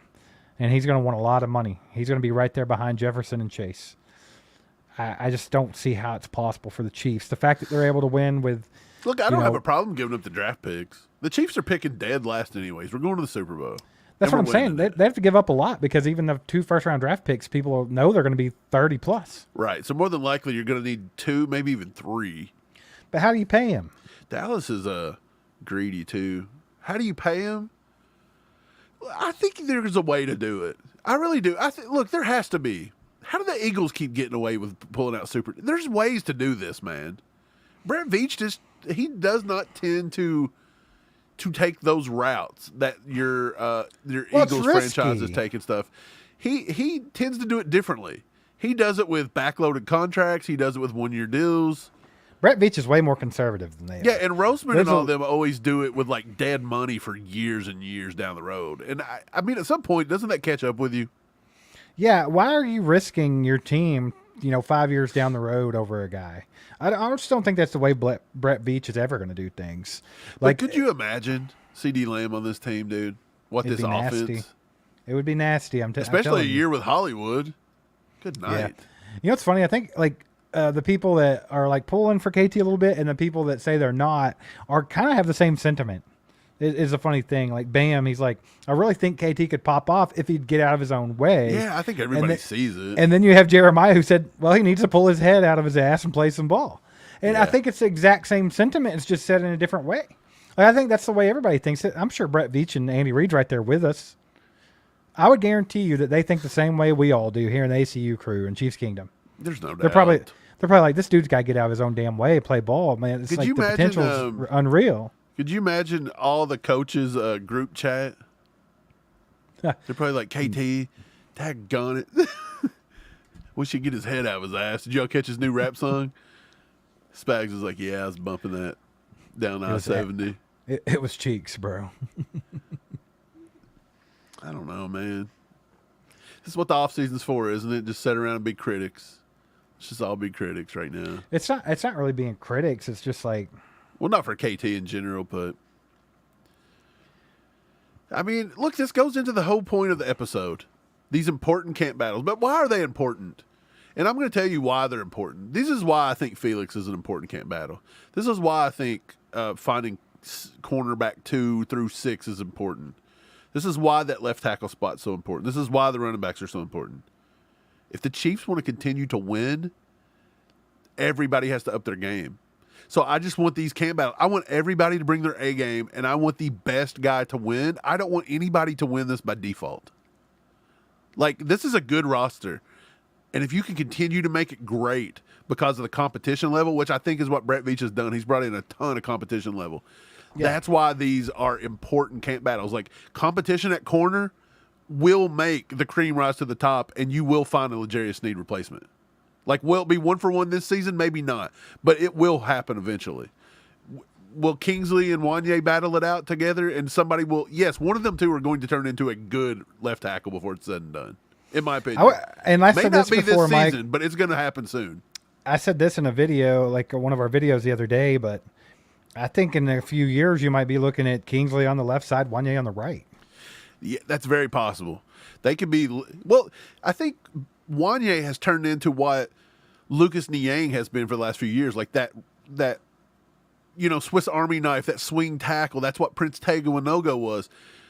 Honestly, I thought Prince Tega was better at it than frickin' Lucas Niang, but here we are. Prince is off the team. Lucas is still here, and it looks like he's the third, fourth tackle. He's probably going to make the team, right? And it's kind of sucks. I don't know. I'm just not a huge fan of Niang. That's the one guy. And I'm sorry, Lucas, if you watch and you're a fan of the show, which I doubt it. But if you are and you're watching this and I'm hurting your feelings. Why are you like that? I just want you to play. Because I don't feel like Lucas has ever been completely bought into the Chiefs. I don't believe... It's almost the same way Kadarius Toney. He's not been completely bought in. I don't think he was completely bought in during the COVID years. I don't think he wanted to be here. I don't think he's progressed. I don't think he's worked hard enough in the offseason to do what he needs to do. He's never really battling it out for a spot. He's always just... It's almost like he's just made his career as a backup and he's fine with it. Like he never reached the potential, right? Yeah, it's just potential, and it's different. He's been on the team for years and years, and he's not reached the potential. It's not like he's been here for 2 years and I give up on him. We see the same thing from him every year. And when he played last year, I'm going to go bring it up because I don't even want to quote this as being wrong. But when he played last year, he stunk. I'm pretty sure he come in the game for a few minutes. I think he only played like 30 snaps last year total, and I'm almost positive he give up like 20 quarterback pressures. It was something insane. Let me find this really quick. Well, he rated a 47 overall, a 56 in pass blocking, and a 48 in run blocking. He played in 59 offensive snaps. 36 of those were pass blocking. So out of 36 pass blocking snaps, Steve, do you know what he did? 36. Nothing. He had one penalty, one QB hit, and allowed 4 pressures in 36 snaps. That is freaking ridiculous.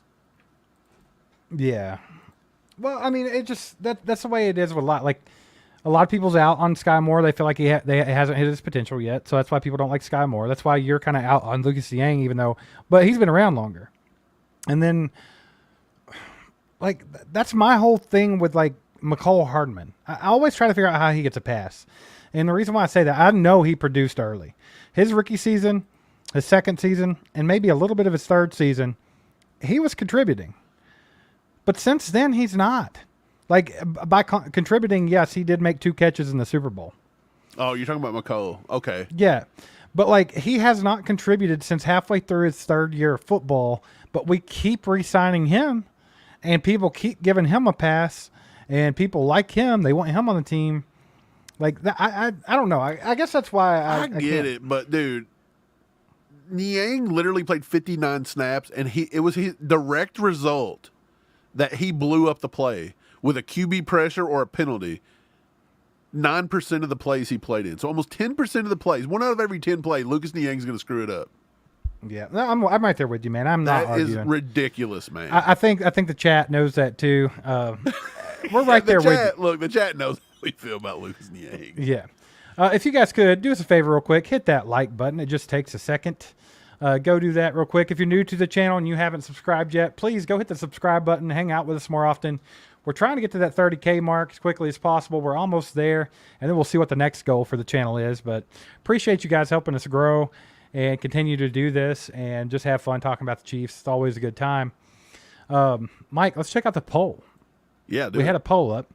I'm going to go ahead and end that bad boy. 71% of the people who responded to the poll, Mike, think that the most important camp battle is Kingsley Suamataia versus Wanye Morris. Look, smart people in the chat. I was going to say smart guys, but there's a lot of gals in here too. So smart guys, smart gals, the ACU crew is smart. Why? You got to protect Patrick Mahomes. I mean, that's obvious. So love it. Come at it. That's perfect, in my opinion. You guys hit the nail on the head. Absolutely. And then 13% tied for cornerback. So Williams, Watson, Johnson, who's going to take that CB2. That's good too, yeah. And that tied with running back, which is who's going to get the third, fourth spots. Is it going to be Prince, Deneric Prince, Reese Dammit, or Ingram? And then the last was the edge rushing. A lot of people don't feel that that's a thing. Mike, I know you've been the one that's consistently brought that up, but I've not seen that anywhere across Chiefs Kingdom as far as other talking heads, other podcasts, anything. I'm on a hill by myself, Steve. You are definitely on an island with that whole edge rushing thing. Why? What are you so focused on with that? Like, to me, it's like George Karlaftis is in, Charles Omenihu's in if he's healthy. You got Felix, who's got to, get it together quickly, and then you have Mike Dana. I think Malik Herring's still going to be around. Like BJ Thompson, if we can figure out what's going on with him medically, is he going to be able to play this year? Like, what is it that's making you eyeball that position so hardcore? Because I'm under the impression, and I think that any GM in the NFL would agree with me. Besides quarterback, edge rushers are your bread and butter. That's how you win, and this is why they're drafted in the top 10. You know what I mean? Like, that's it. Right, but the Chiefs get a hell of a lot of quarterback pressure from the inside because we have Chris Jones. That's exactly why nobody's worried about it. It's because of Chris Jones and our interior. Because Chris Jones covers up a lot of mediocre pass rush. And look, and he makes a lot of people around him look better. I'm not saying that George Karlaftis is great, but George Karlaftis, I don't know if he's ever going to hit that elite pass rusher level. Like, is he ever going to be talked about in the same? Is he ever going to be talked about in the same breath as Max Crosby and Bosa's and all them? Like, I don't think George would be where he's at right now if it wasn't for Chris Jones. Yeah, I think he helps. Look, it's not taking nothing away from George. I think George is a great NFL player, and I love George. Love him. I hope he's a lifer awesome. here. Yeah. But to me, George feels like what he is. He's a guy that's supposed to get to that double-digit mark, and he is supposed to. He's almost the equivalent of the Mike Dana. He's just a better Mike Dana, right? Because Mike Dana was drafted. George was drafted to do more. He was a first-round pick. Let's be honest there. But when he come out, I remember RGR talking about. A lot of people did not like George Karlaftis. He almost fell completely out of the first round because the NFL was out on him. Why? He can't close. He can't do this. Can't do that. And look, we've seen it in the first year, but he did work himself in to get better. So I'm completely fine with George. It's just the other side that bothers me because I want another elite pass rusher over there. And I get it. Omenihu he done well when he was in, but he's still coming off an injury, and we don't know how that's going to be. Right. And so Mike Dana, I love Mike Dana, but Mike Dana's just not that top-tier pass rusher. If he was, somebody would have paid him this offseason. Yeah, that market value is $15 million. And I love Nobody- Mike Dana, but that's Mike crazy. Dana's a rotational guy. And let's be honest, he plays his best ball against the Chargers. So Well- I'm just saying, like, I would love to have just more pass rush. I'm just a pass rush fiend. I've always have been ever since Derek Thomas. I always want to see somebody getting after the passer, and I just feel like we could do better in that position. But Chris Jones covers up a lot of it. But at the same time, are you guys concerned that Chris Jones is ever going to fall off a little bit? Well, another thing is where kind of how I see this is you were mentioning Mike Dana. First of all, Mike Dana is also, I don't know if I want to go as far as calling him injury prone, but he's had some issues. He has. But I do want to say that I think that Brett Veach, Andy Reid, the whole, they've done their due diligence in paying attention to that and investing in it. So I don't think you can say that they need to focus on it or they haven't or something like that, because they've took 2 first-round draft picks on edge rushers with Karlaftis and Felix. They went out and got Charles Omenihu as a free agent. And then they turned around and drafted B.J. Thompson. They traded up for him and got him in like the 5th round. They're investing in that position. It's just, I don't feel like nothing's hit yet. I think that's but what's making me a little nervous. Are you being impatient though? Because George is coming into his 3rd season. Felix coming into his George second. is fine. George is fine. Yeah. Right. So maybe, and then No, you could be right. Felix could be it. That's why I think he's an important camp battle. Let's get there. And will he get there in 2 years? Maybe not. It takes defensive ends 3 and 4 years. It really does sometimes. I mean, unless you're just a great athlete, it does. And I don't want to be super hard on him, but I love pass rush, and I love getting after the quarter. I love making opposing quarterbacks dance in the pocket. That's what I want to see. you want to make them uncomfortable. Yeah. Got a gifted membership from Iron Price, baby. Appreciate you. If you get that membership, make sure to thank them in the chat, and we'll thank them with this. For the thousands here in attendance tonight, and for the millions watching at home on TV. Oh, let's get ready to suck it!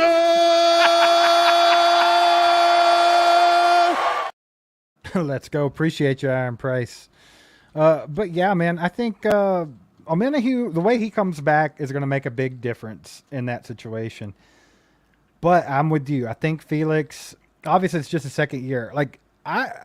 Mike, we talk all the time about how Scott Moore's just in his 3rd year. Maybe people need to be patient and let this all play out. And then we'll, after he gets through his 3rd season, then we'll talk about if he's not up to par. Well, we're just coming into the 2nd season of Felix, so I see a lot of people on that train in the chat and stuff, not right now, but in past, I've seen a lot of people very hard and out on Felix. And it's like, it's literally been 1 season, and he had very limited snaps. Like,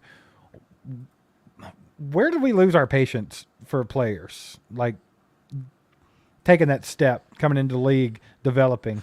Like, I know it's a 1st-round pick, but you're also looking at, it's essentially a 2nd-round pick. And I don't know. Yeah, I mean, I get it. I'm not out on him 100%, but I don't know. That's just one of the reasons. I just feel like nobody's actually stepped up there. And again, Omenihu's fine, but he's coming off injury. And not just any injury. This is a significant knee injury, and I get that he's progressing pretty well, but that still don't mean anything. You can have a setback at any second. Not trying to curse him with that or anything, but I'm just trying to say. I love this comment. Tristan said, sadly, I have a Lucas Yang t-shirt. That's funny. They make Lucas Yang t-shirts? Why? That's great. Is it just like a Chief shirt that has his number and name? Or is it like a t-shirt that has his picture? It says like Lucas Yang. That'd be cool. That's a treasure. I can't. Dude. I feel like it's something you would see in like a peddler's mall. Or like a online Goodwill flea market. Like Goodwill or something. Like the Salvation Army. I love it. This is great. That's great, actually. Doug says, we still have a badass defense anyway. Let's three-peat. I think this roster from top to bottom, offensive, defensive, like the only one that you could argue would be special teams, and I'll talk about that in a second. But I think we're better top to bottom this year than we were last year already. I just do. I confidently feel that way. Now, you could go special teams and be like, well, we lost Tommy Townsend. Matt Ariza, they don't call him the punt god for nothing.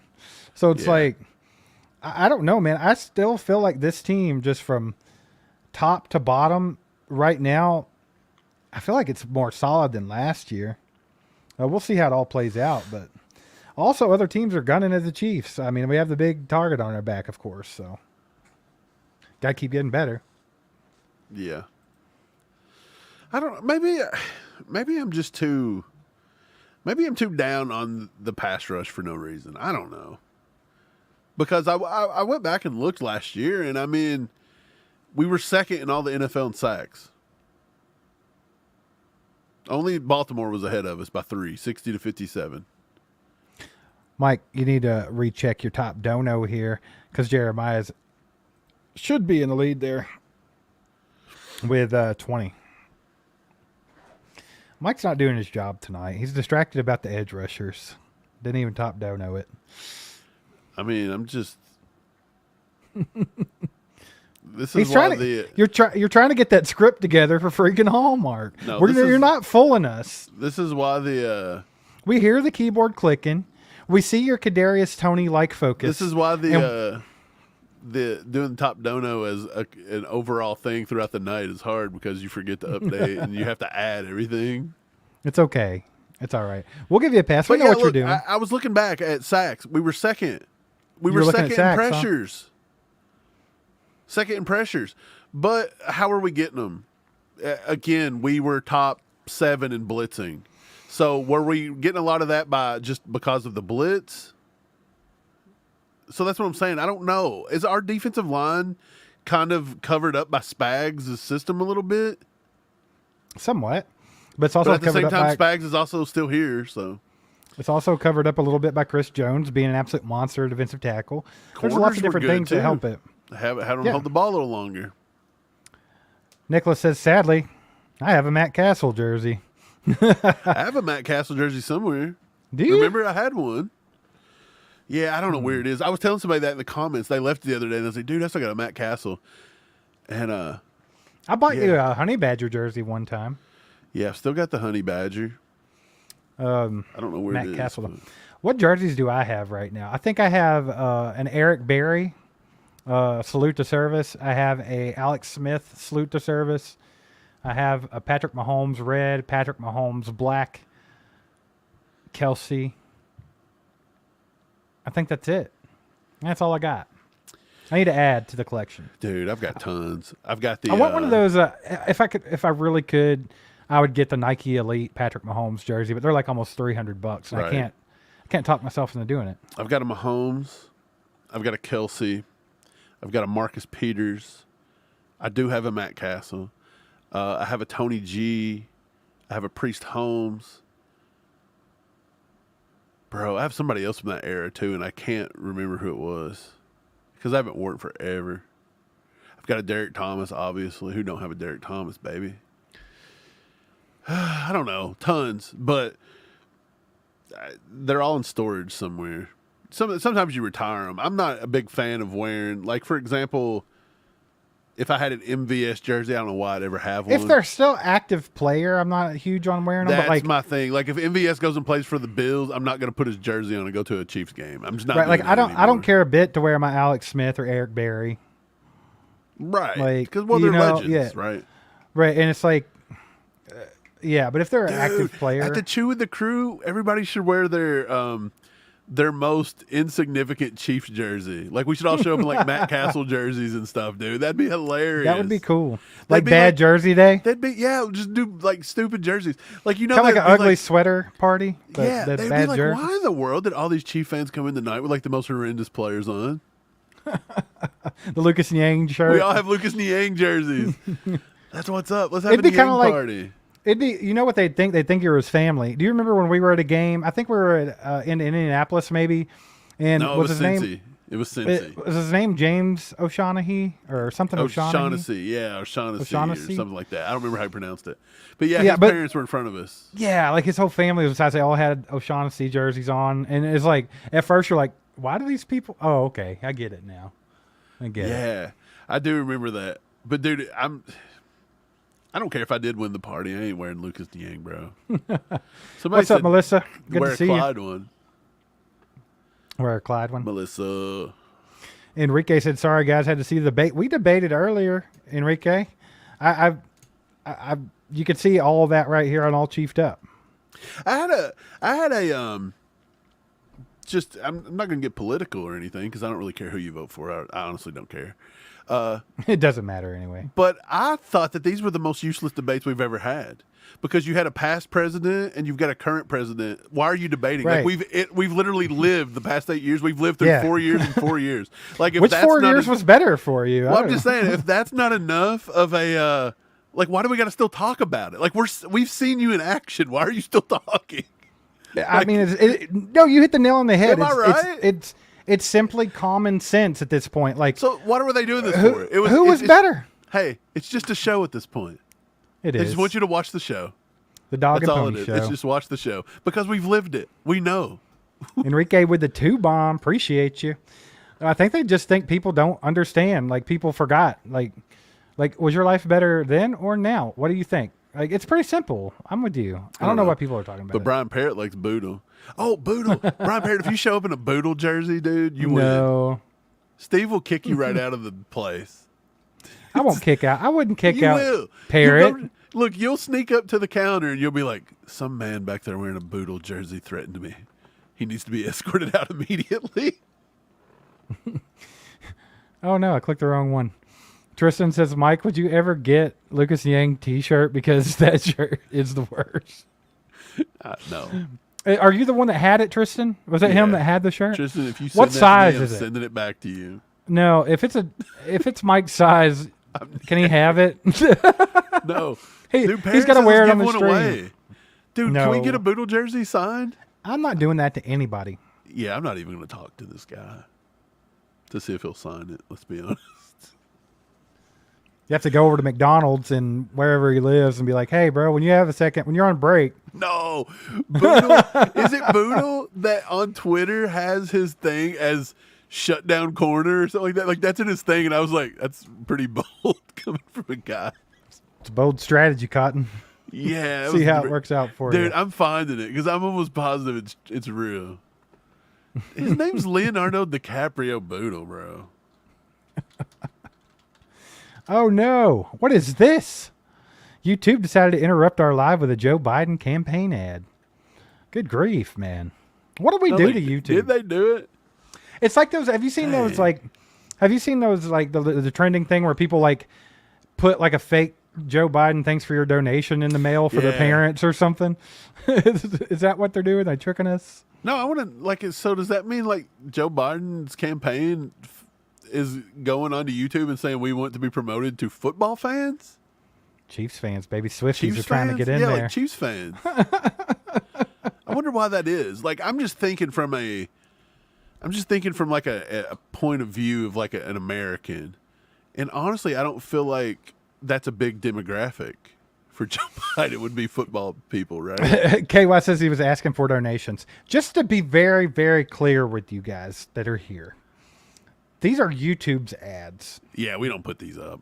Yeah, we have nothing to do with them. So whatever if they're you promoting wa- to you guys, look, we do don't- not stamp our name to it. Don't donate to him. Donate to me.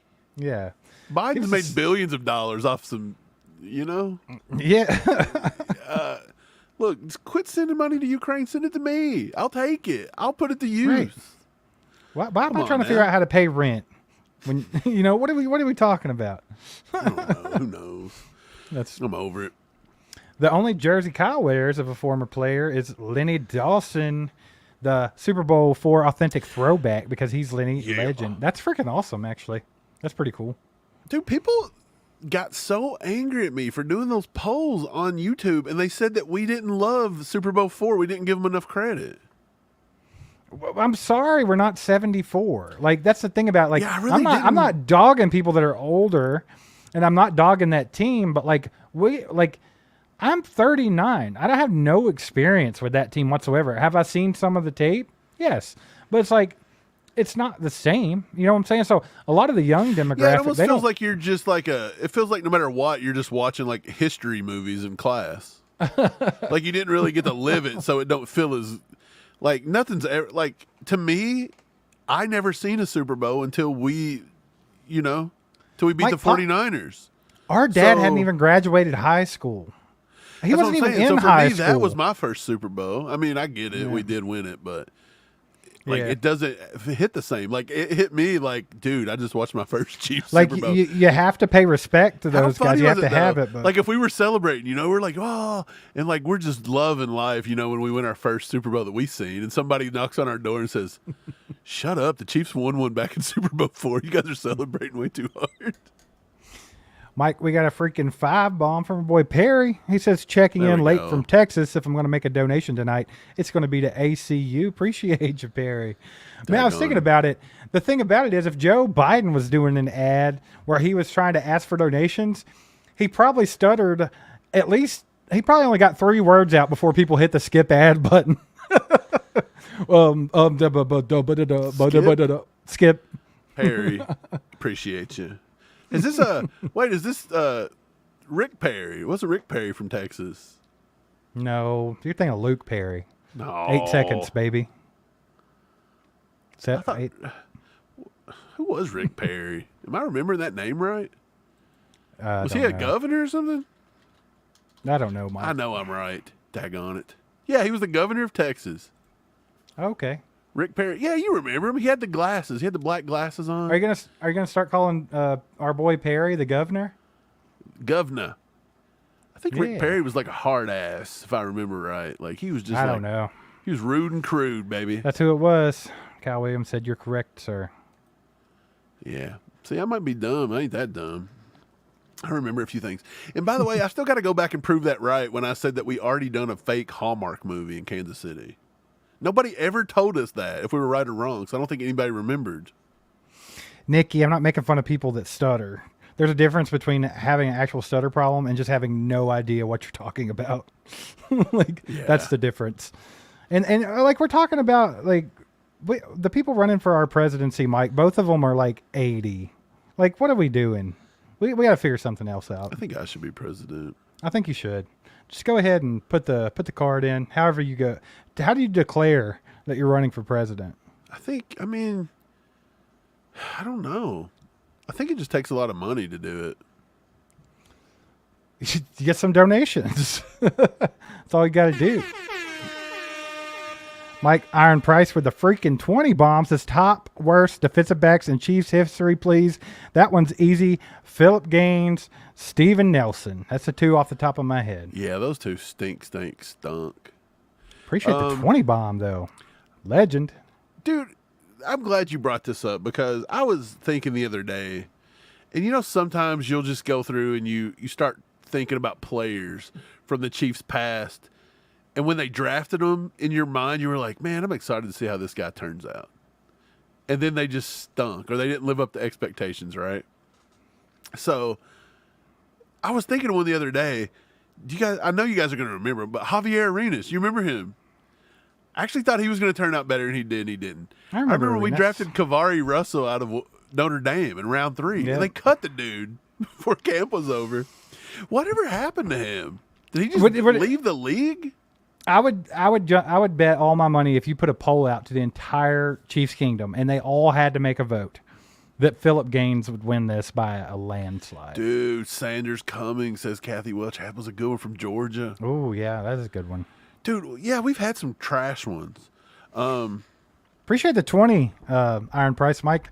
You might want to check and see what that top dono is now. I'm not for sure. Nikki, don't give Mike more fuel because I was telling him he made this up. But she says the Chiefs did make a fake Hallmark I think movie they did trailer. too. So it was a fake Hallmark movie trailer they did. Yeah, It wasn't, that's what I was saying. They did a fake trailer last year, and then now they've got the real one going. So it's like they brought it into existence. Man, I thought you were completely wrong about that. I thought you just made it up. No, I'm going to find it. I'm going to come. Don't do it. Yeah, Doug says check that top dono because Iron Price gave a gifted too. He did.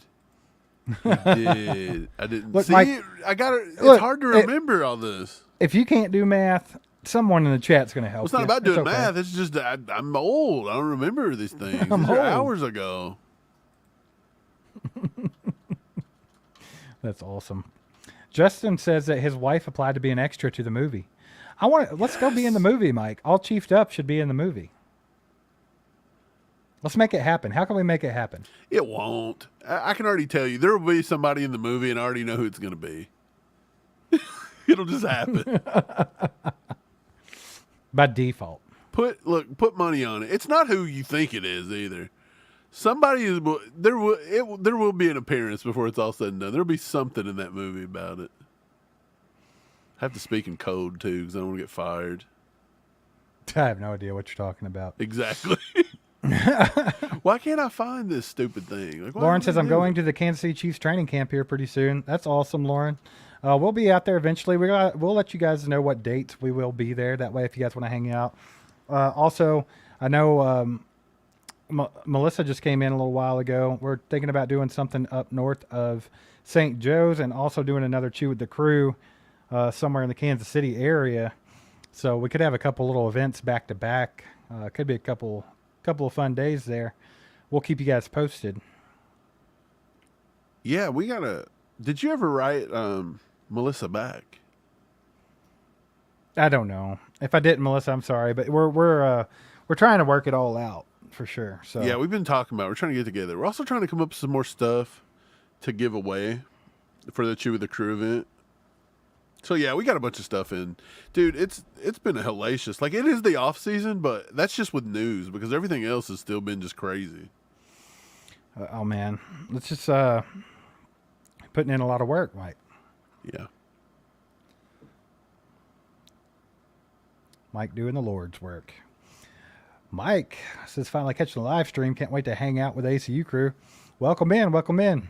Better late than never, my man. Speaking of, we'll be here for probably about 14, 15 more minutes. Hit that like button for us if you haven't already. If you have any questions you'd like to get it to, make sure to get those in. Any kind of super chats or anything, we'll try to make sure we answer every one of those for sure. But appreciate you guys hanging out. Just please hit that like button for us. If you haven't subscribed yet, you need to do that. What are you waiting for? Justin said in the application, Mike, they asked if you can rollerblade. So this counts us out. We're not rollerbladers. Rollerblade? The crap kind of movie are they making? Yeah, I'm pretty confused on what's happening right now. This is a movie about, wait, what's happening? Oh, I bet I know what they're going to do. They're going to have a scene where they go rollerblading or something, or they're just going to be walking down the street and they're going to have some rollerbladers or something. Yeah. Hey, Melissa, we did get your email. We read your email. We were trying to discuss it and figure everything out and see if we can make it happen. We'll get back to you as soon as we can, I promise. We're trying to get all this ironed out like in the near future. That way we can go ahead and get everything planned and ready to go. But we definitely appreciate you. And we'll get back to you and let you know what's going on for sure. Mike, do you have a picture of Lucas Niang?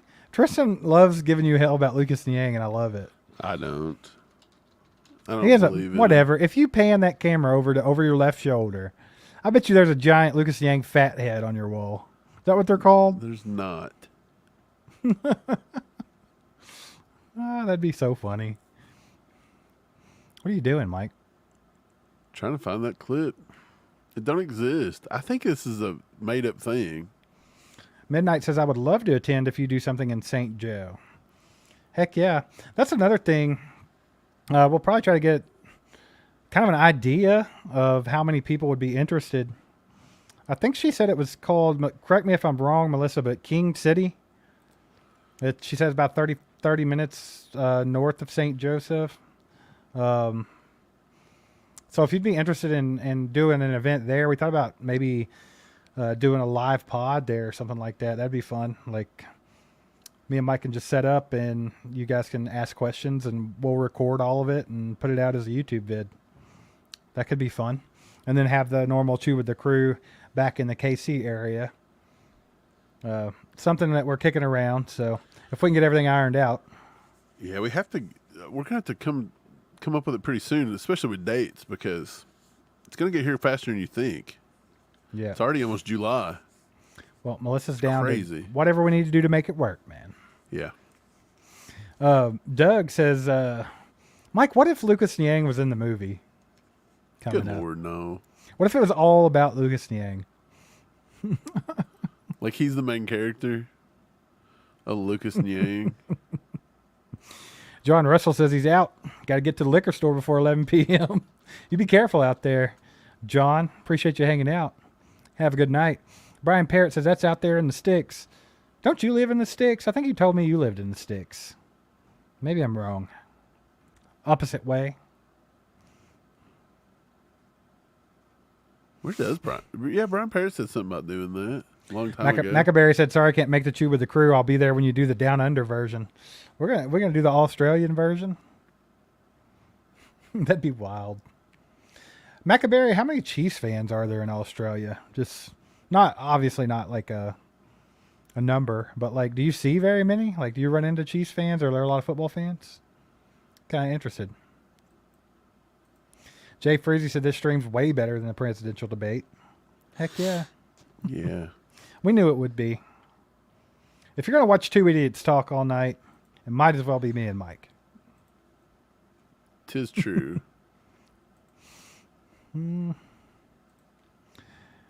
Gary Holland says that movie could be about the story of Isaiah Bugs.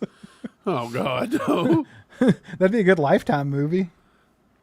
I think It could be about the town police trying to shut down his hookah lounge, and they're framing him for animal abuse and for domestic violence. Look, That'd I think cool. I found the clip. You ready? I think this might be it. It took you that long. It better be it. Who was in the chat that said that they remembered it? Nikki. Nikki, I'm going to play this clip. Let me know if this was the clip you remember or if this is something totally different. Here we go. This holiday season, Amber, wait. will love be fumbled? You're not just a fan. It's your livelihood. It's the Chiefs or me. She got to go. I don't remember that at all. Hey, she got to go. Yeah, that's not how that works. You don't ever come out with that ultimatum.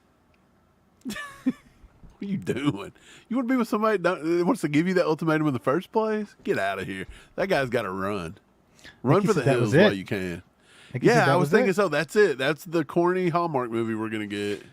Cole says, what do you want to bet the Hallmark movie will be about Travis and Taylor? I thought that's what the whole premise was when they first put it out, was it was going to be about them. I just thought they were just using them to like push it. You know what I mean? Like just showing them kiss each other and stuff. Look, man, everybody said the same thing you did. Kathy Welch said, see ya. And Doug said, she's got to go. She's out. What are you doing? Out of here. Are you even real? Get out of here. All right. Man, Jeremiah at $24.99?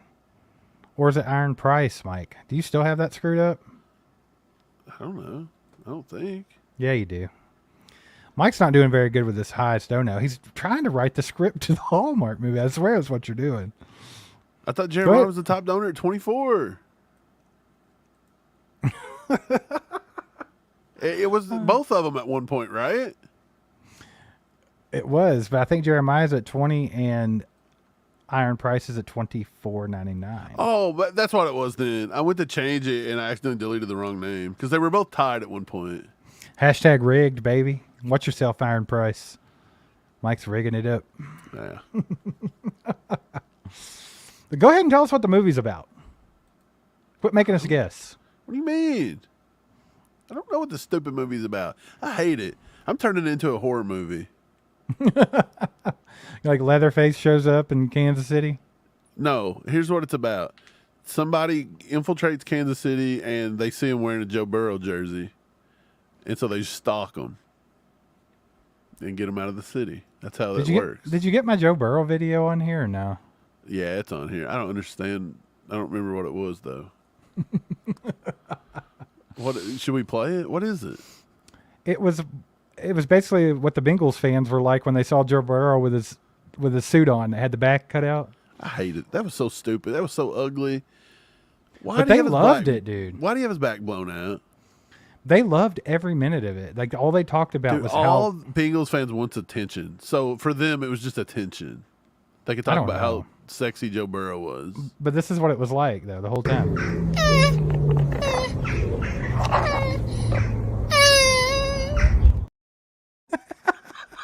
Yeah. That Just straight up. That's exactly so what they bad. were doing. We're gonna have to keep that one on deck for the season. What do you say? Mike, that turtle was getting it, bro. The turtle was on some blue chew. He was on the green chew. Where's K Wayne been tonight? Where in the world's K Wayne?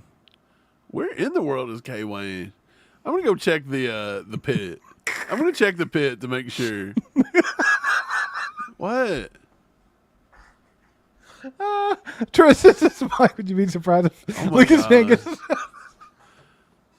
Would I be surprised? I guess not. Now they Dude, love him. everything Tristan's asked all night's been about I Mike know. and Lucas Gang. Daggone. I love it. Jeez. Well, I think we're gonna have to wrap it up for the night. It's been a fun one. Been a long day. Time to get some rest. We'll have a video coming out tomorrow, Saturday, Sunday. We're considering doing another live stream. So if you guys want to keep that in mind, we might be on here live Sunday. Get an extra live stream in, hang out with you guys a little bit more, and then July be here before you know it, and we'll be doing the members only live stream and stuff like that. And we'll also be doing a drawing from our patrons. So if you're not a member on Patreon, patreon.com/allchiefedup, get over there and join for just $1, because July 1st, we're going to do a drawing out of all the members over there, and they get a signed Will Shields jersey. So if you want to be a part of that or have a chance to win that bad boy, get over there and sign up for $1. Mike, Jeremiah is swooping in here at the last freaking second, and he's like, you know what, Iron Price? Did he? Uh-oh. I'm going to add another 10 bomb to the ordeal and take it back. Take it back, baby. Since counting down the days till training camp and ready to enjoy all the heated camp battles, Chiefs three-peat. I like Hell yeah, Jeremiah. That's where we're all at. That's where we're all at. We're just ready for some football, man. This offseason has been a rough one. It really has. Man, it's getting worse by the day. Like, get it together. So close. Iron Price says Will of Death. Yeah, we'll do a Will of Death. That's how we're going to do the Dante Hall giveaway. We have a Dante Hall signed jersey. Going to be giving it away. Mike, Iron Price, he's back. He says, nay, nay, Jeremiah. Oh, my God. Nay, What is nay. happening? 5 freaking gifted from Iron Price. Let's go, baby. I don't even know what that adds up to. I ain't even doing it. Yeah, you do. Yeah, you do. No, I mean, like, total. Appreciate you, Iron Price. If you guys get one of those memberships, make sure to thank him in the chat. Put some legendaries in the chat for him, Mike. And then we have a little 2-bomb action from our boy Steve-O. What up, Steve-O? Good to see you, buddy. Hope you've been doing well. He said 70K. Is that our next goal after 30? We're just going to skip it all the way up to 70? It's a tough feat. Mike, did you get a free membership? We actually, did I? Are you logged on? Yeah, I'm logged on. So that's how I read the chat. I got a free one? Yeah, you got to give one out now. Go give it away. Give me a second. I'll give one. Yeah, pass it forward. We're not allowing this. No, I don't want to do it either. I just... Iron Price gifted you a membership to your own YouTube channel. Thanks, Iron Price. Appreciate you. That is awesome.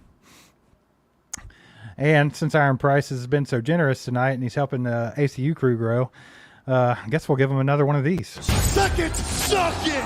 They got 2 words for you! Suck it! Mike, get it together. Pass it forward. It did come through. It says I got it gifted. Yeah. That's highway robbery right there. No, I didn't get one. Is there someone else? It won't let me gift it Why? because I'm You not a can't member. You can gift a membership whether you're a member or not, can't you? No, only members can gift memberships. Okay. Is that how that works? Yeah.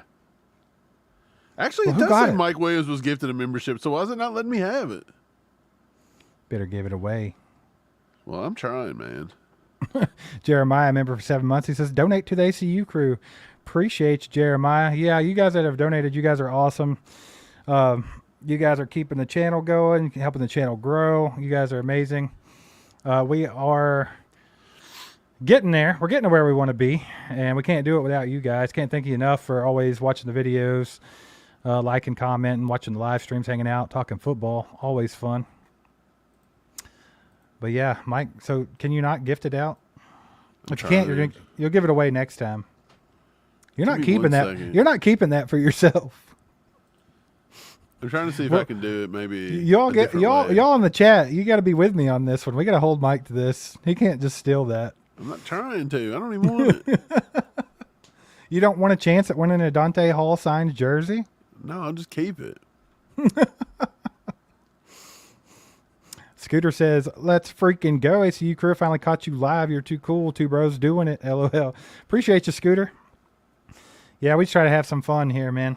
That's what this channel is all about. This gets a little wild sometimes, but you know, it's too wild.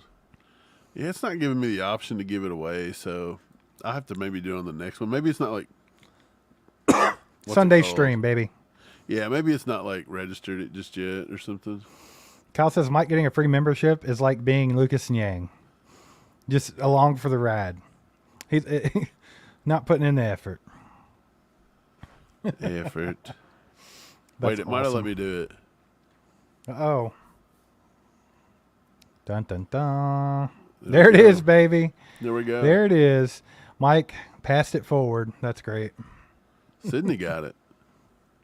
Who did? Sydney. Yeah, see, you almost stole a membership from Sydney, you know? Well, I didn't mean to.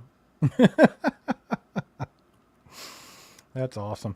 But yeah, I appreciate you guys. We're going to get on out of here for the night. Hit that like button on the way out if you haven't already. And we'll be back Sunday. I think we're going to try to get in an extra live stream and hang out with you guys on Sunday. Probably Sunday evening sometime. So keep a lookout for that. And go Chiefs, baby. There goes a sight from my soul.